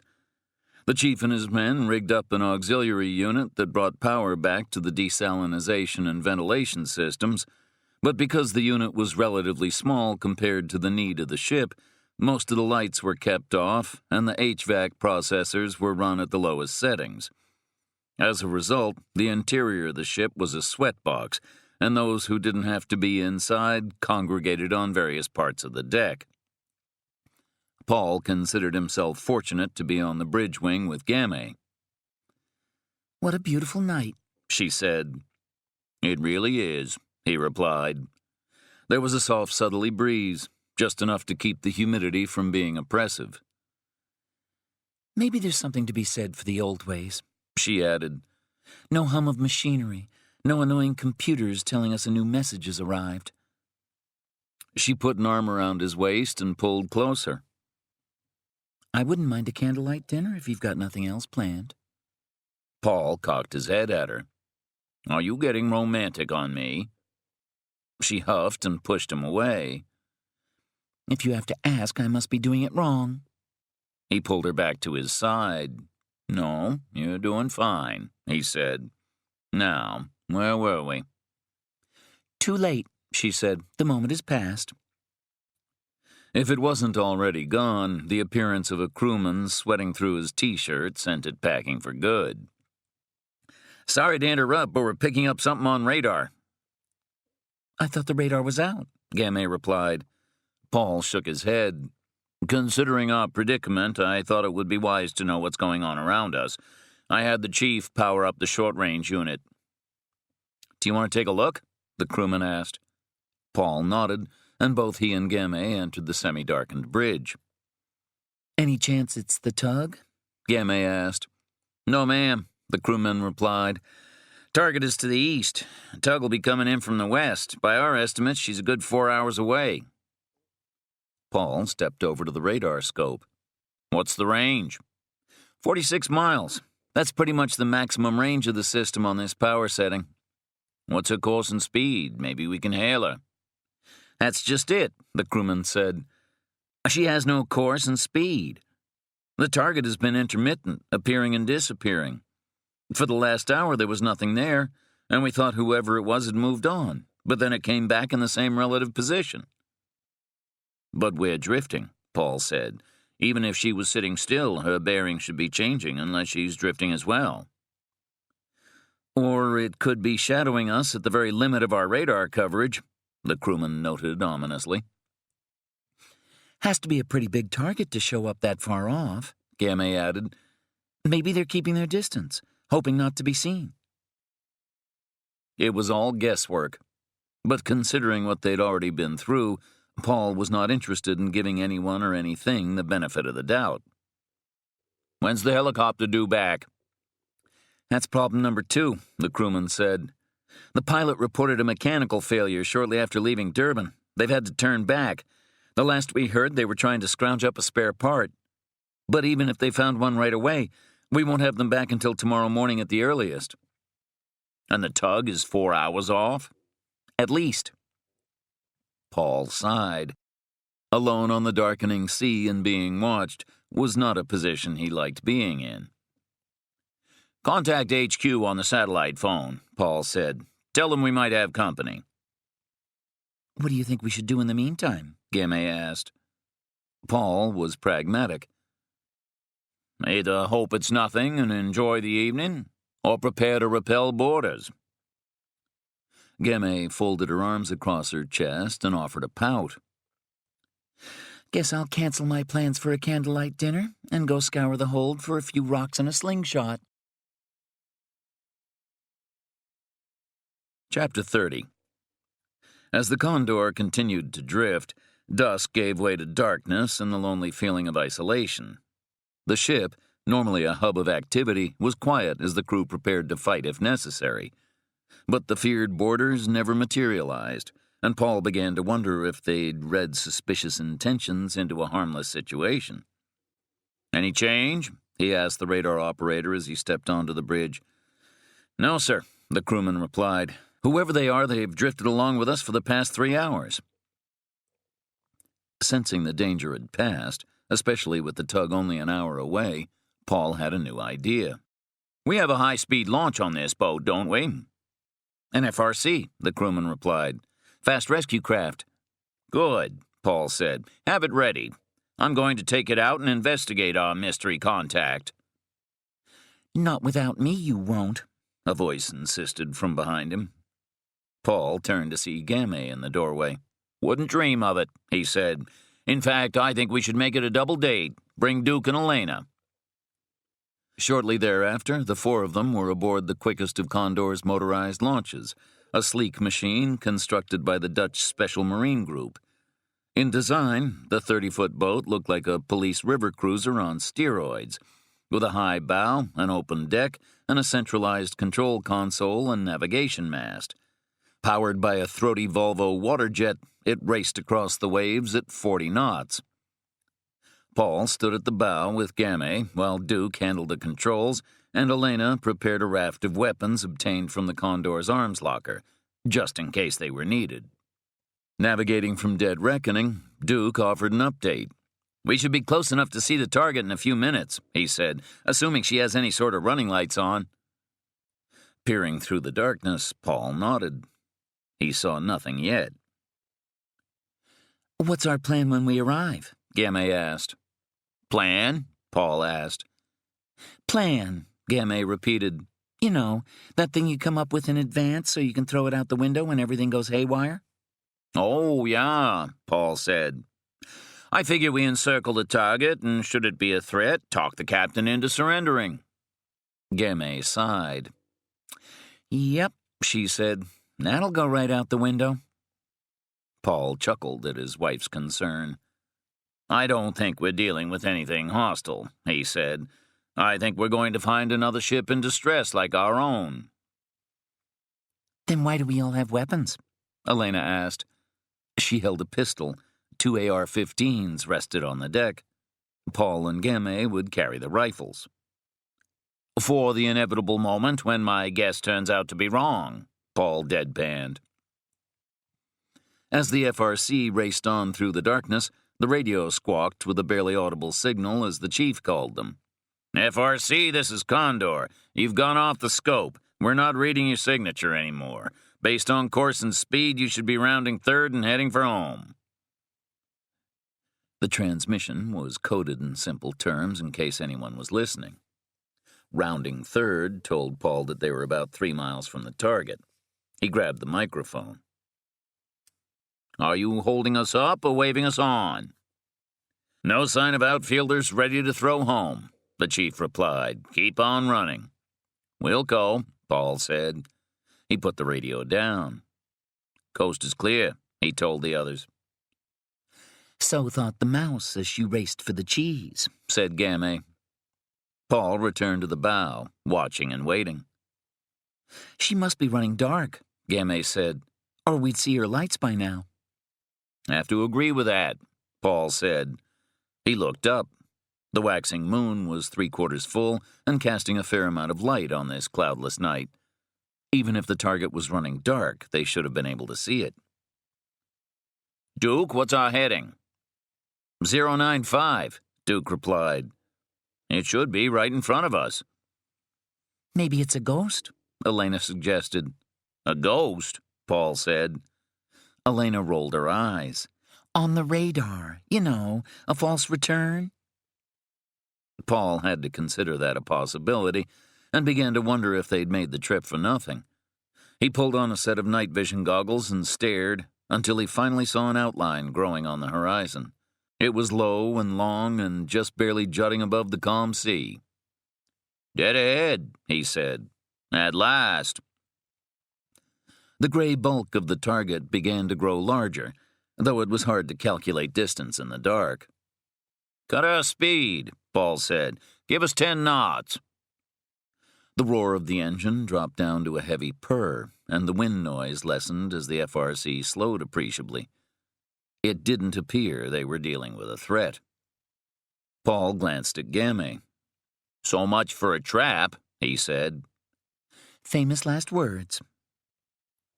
They moved in closer, and the black hulk in the darkness began blocking out the horizon to either side of them. Paul estimated the target to be nearly 500 feet from stem to stern. There were no smokestacks or antennas, no defined areas of superstructure that he could see. And though some sections were higher than others, there was a rounded effect to them, more like a river barge piled high with coal or some other bulk commodity. Looks like a barge, Paul said. What's a barge doing all the way out here? Elena asked. No one ventured a guess. Take us around to port, Paul said. Duke cut the wheel, and the FRC turned right and traveled down one side of the vessel. As they passed the end of the derelict, Duke took them up along the other side. Rounded end, Paul said. This is the stern. It's not a barge, Game added. It's a ship. A dark, dead ship, Elena said. A ghost ship, Game replied. Even Paul had to admit there was something ominous about the vessel, something the grainy, gangrene-tinted view through the night vision goggles only added to. Mist shrouding the ship, backlit by the stars and the silver moon, gave it a spectral aura. Ghost ship, Game whispered. Paul had seen enough. He pulled off the goggles and went to the FRC's small mast. As a rescue boat, the FRC was equipped with a row of powerful lights. Paul switched the main flood on and turned it toward the target's hull. The garish light spread across heavy steel plate, rusted and corroded as if the ship had been drifting for years. The ship's portholes appeared to be sealed shut and were opaque with a tawny scale. A line of them ran just above the waterline. As Paul panned the light, it revealed tangled lines running across the hull, strands of brown and green. It took a moment for any of them to realize what they were looking at. Game was first. Vines, she said. Duke brought the throttle back to idle, and Paul angled the spotlight, tracking a tangled group of the vines that ran up the side of the hull, past what should have been the sharp edge of the main deck, but what was in fact an eroding slope of tan-colored sediment. What in the world? Up on top, the vines ran everywhere like ivy draping an old stone wall. Dying grasses, weeds, and tangled scrub brush grew where the superstructure should have been. Duke shook his head at the sight. I've found some strange things floating out at sea before, but I've never seen anything like this. They passed the bow without sighting any markings, and Duke brought them back amidships. I think we should go back to the Condor, Gamay said abruptly. Paul turned. Aren't you curious about what we've found here? Of course, she said. I'm as intrigued as you are. But we came here to see if the target was a threat or a vessel in need of our help. It's obviously neither. With that established, we should get back home before anything strange occurs. Paul studied his wife. Not like you to be the voice of reason, he said. Where's your sense of adventure? On the nightstand back home with my car keys, she said. He laughed. We've come this far. Might as well go aboard. And how do you propose we do that? She asked. Paul looked at her as if it was obvious. Tarzan style, of course, he said, pointing to the vines. Chapter 31. With calm precision, Duke brought the launch up against the hull where a thick group of creeper vines hung. Paul grabbed them and pulled with all his might. I'm going first, he said. If these hold me, they'll certainly hold the rest of you. Using the rim of a porthole as a foothold, he went up, climbing hand over hand, like he was going over the obstacle course wall in basic training. Eventually, he made it up onto the deck, which was covered with sediment. Gamay came up next, and Elena followed right behind her. Duke remained on the launch. Feel like we've discovered a deserted island, Elena said. Let's hope it's deserted, Gamay added. I'd hate to find headhunters living aboard. Paul looked around. It really felt as if they'd made landfall. There was nothing man-made in sight, just a foliage-covered mound in the middle of the Indian Ocean. Looks like this ship got caught in the Sargasso Sea. Except that this isn't seaweed, Gamay said. The fact that she's still afloat tells me she's basically watertight, Elena mentioned. Though she's riding awfully low in the water. Paul thought so as well. I wonder if all this vegetation is weighing her down. Possibly, Elena said. Considering the thickness of the vegetation in the soil, it's probably making her top-heavy. Hopefully we don't get any big waves while we're on board. If she starts to roll, she'll almost certainly go over. To Paul, the discovery of the ship was a bolt of adrenaline. He wanted to know what ship it was and where it had come from. He stepped to the edge and shouted down to Duke. Throw up the paddles. I think we can use them. Duke pulled the FRC's emergency paddles from a locker and tossed them up one at a time. Paul caught them, handing one to Gamay and keeping one for himself. What are we supposed to do with these? Gamay asked. Row this ship back to civilization? That is not a paddle, Paul explained. It's a shovel. And we are not going to row, we're going to dig. If this ship is watertight, that suggests all the muck is on the outside, leaving the interior intact. We're going to find a hatch and go inside. And I can't get you to rake the leaves at home, Gamay said. Not as much fun. I like it, Elena said. See? Paul said. You're supposed to be on my side, Gamay told Elena. Girl power, remember? Sorry, Elena said. This beats sitting around on the Condor in the dark and doing nothing. With a smile of satisfaction, Gamay handed Elena the paddle. Then you can help him dig. Paul chuckled and called down to Duke once more. Stay close. We're going on a nature walk. Will do, Duke replied. With his sense of curiosity near an all-time high, Paul led the party through the foliage toward the highest point of the mounding, an area completely entombed in the thickest of vines.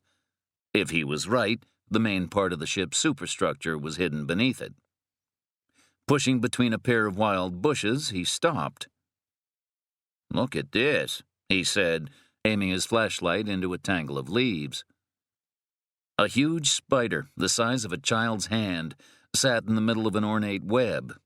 It had a yellow color to its body and was hard-shelled, as opposed to soft and furry like a tarantula. Nearby, a second spider of similar size and color rested on an even larger web. They found 3 more in a 10-foot radius. Ew, Elena said quietly. they're absolutely disgusting. Did you have to point them out? Gamay asked. Now I feel like they're all over me. She was turning awkwardly, trying to see if anything was on her back. Paul had to laugh. He'd always found spiders interesting, though even he had to admit he wouldn't want the ones they were looking at sneaking into his sleeping bag. "Come on," Paul said. He continued forward, careful to avoid the spiders and the thicker parts of the scrub, and they soon arrived at a spot just below the peak of the mound and near the center of the ship's beam. With Gamay providing the illumination, Paul and Elena began pulling out the vines and excavating the clumpy soil. The paddles proved to be fairly effective as shovels, and they were soon tunneling at a 45-degree angle, gouging a channel deep into the soil, when Gamay put a hand on Paul's shoulder. Stop. He looked back at her. I thought I heard something. "You mean besides my grunting at having to do all the work?" I'm serious. Paul gripped the shovel.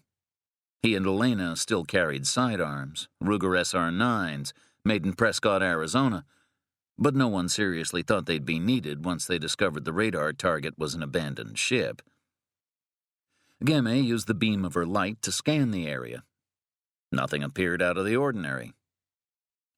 "Maybe it's a giant spider," Paul whispered. "Mama spider to all those little babies we found." Gamay gave him a light smack on the shoulder.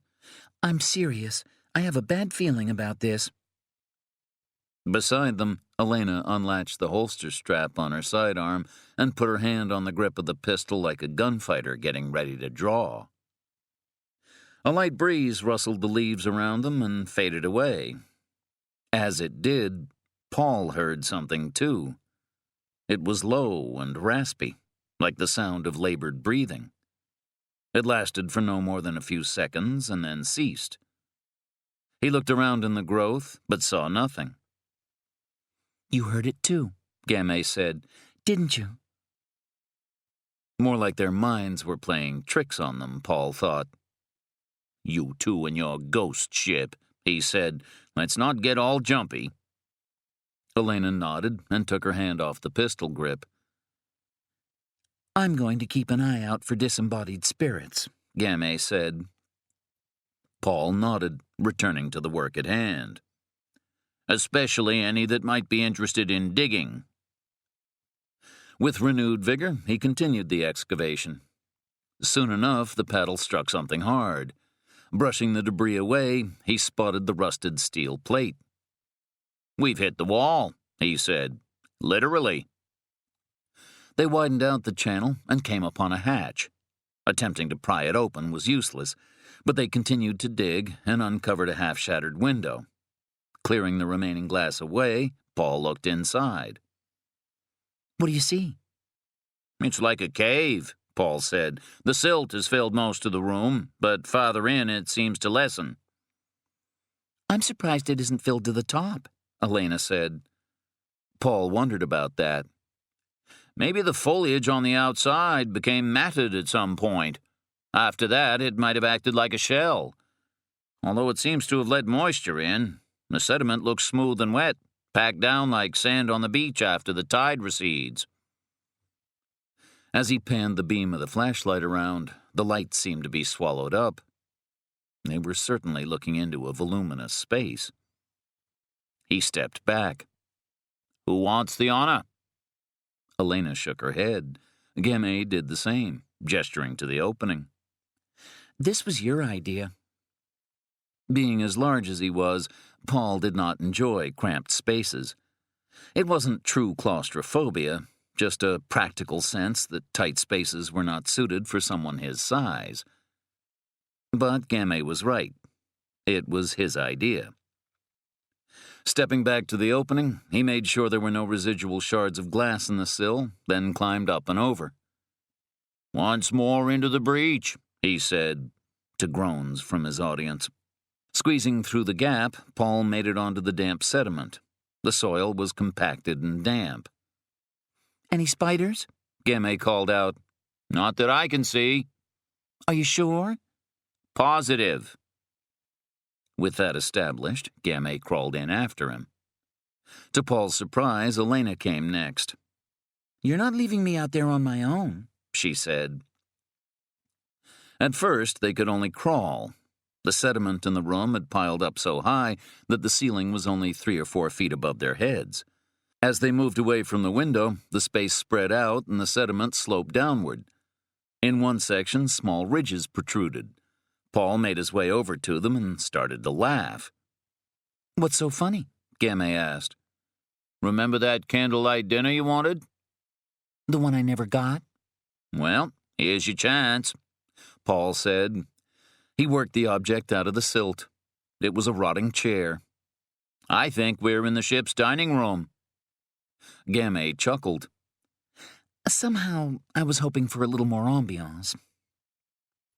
They moved deeper into the room, traveling down the slope of the invasive sediment until it was no more than a thin layer on the floor. As Paul stood, he found it to be packed down hard and no more than 6 inches deep. Gamay stood up and wiped her palms on the front of her jeans. Not gonna need a mud bath next time I go to the spa, she said. What next, oh fearless leader? Paul looked around. "Let's see if we can figure out what ship this is and where she came from." They moved deeper into the hull, soon finding the kitchen and a storeroom. Look at these ovens, Gamay said. They're ancient. "How old?" Paul asked. I don't know, Gamay replied. Old, like the stove my grandmother had forever. Paul took a look at the stoves and some of the other equipment. The designs belonged to another era. He began to feel as if he'd stepped back in time.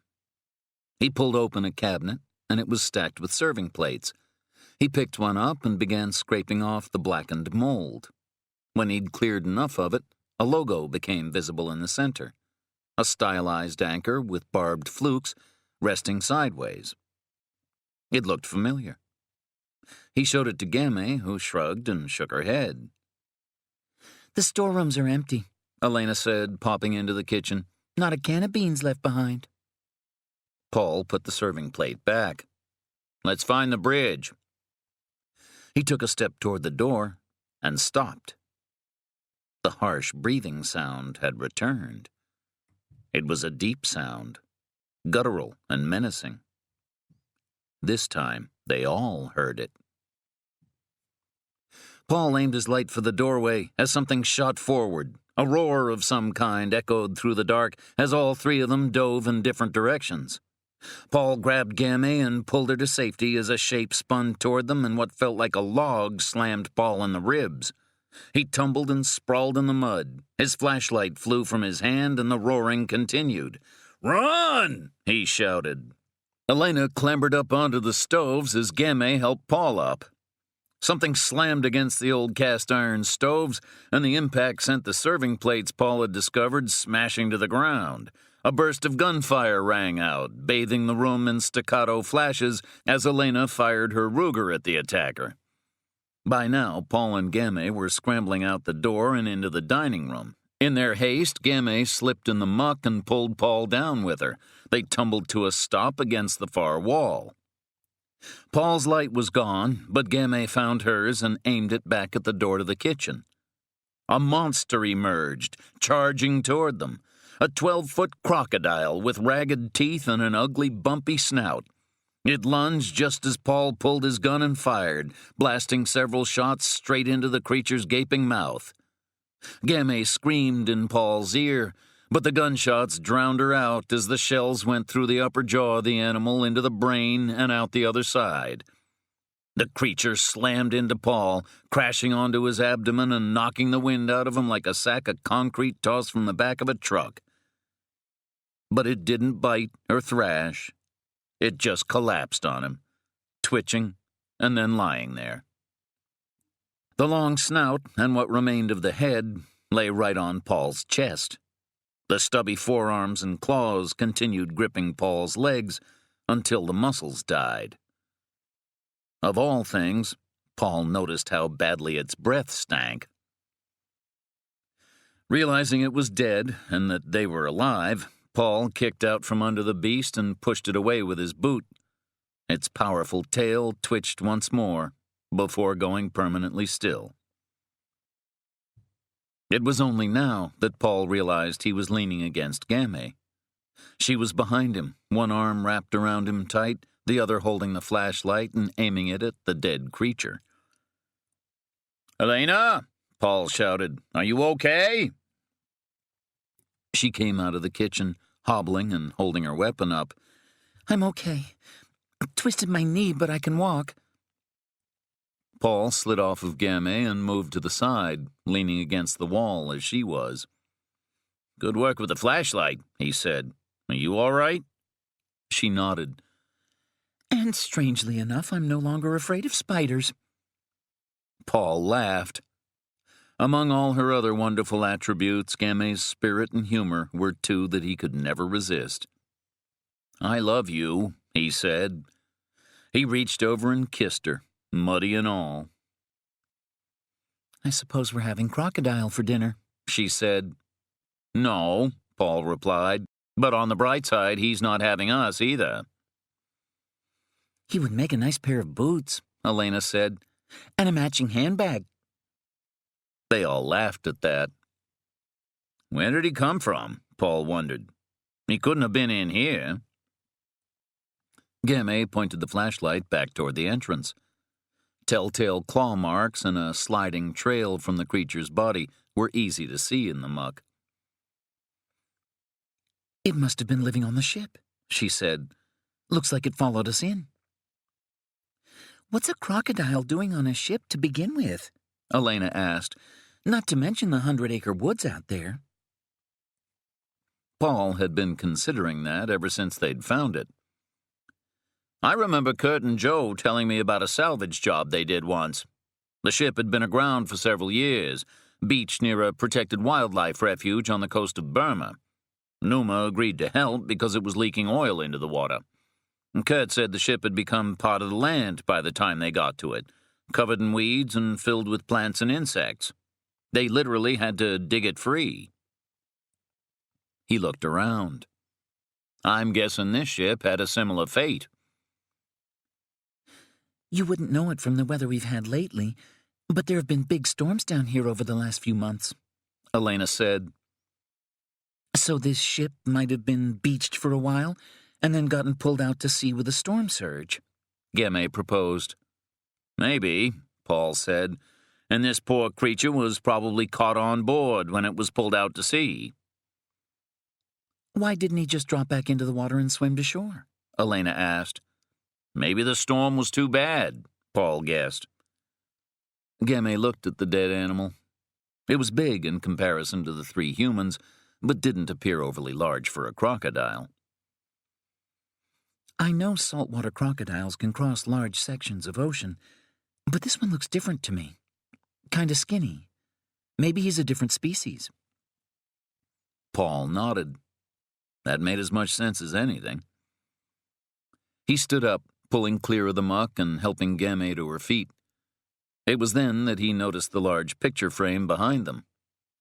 The canvas inside was black from mold and decay, and nothing could be seen of the artwork hidden beneath, but a brass plate affixed to the lower edge of the frame seemed to offer some type of inscription.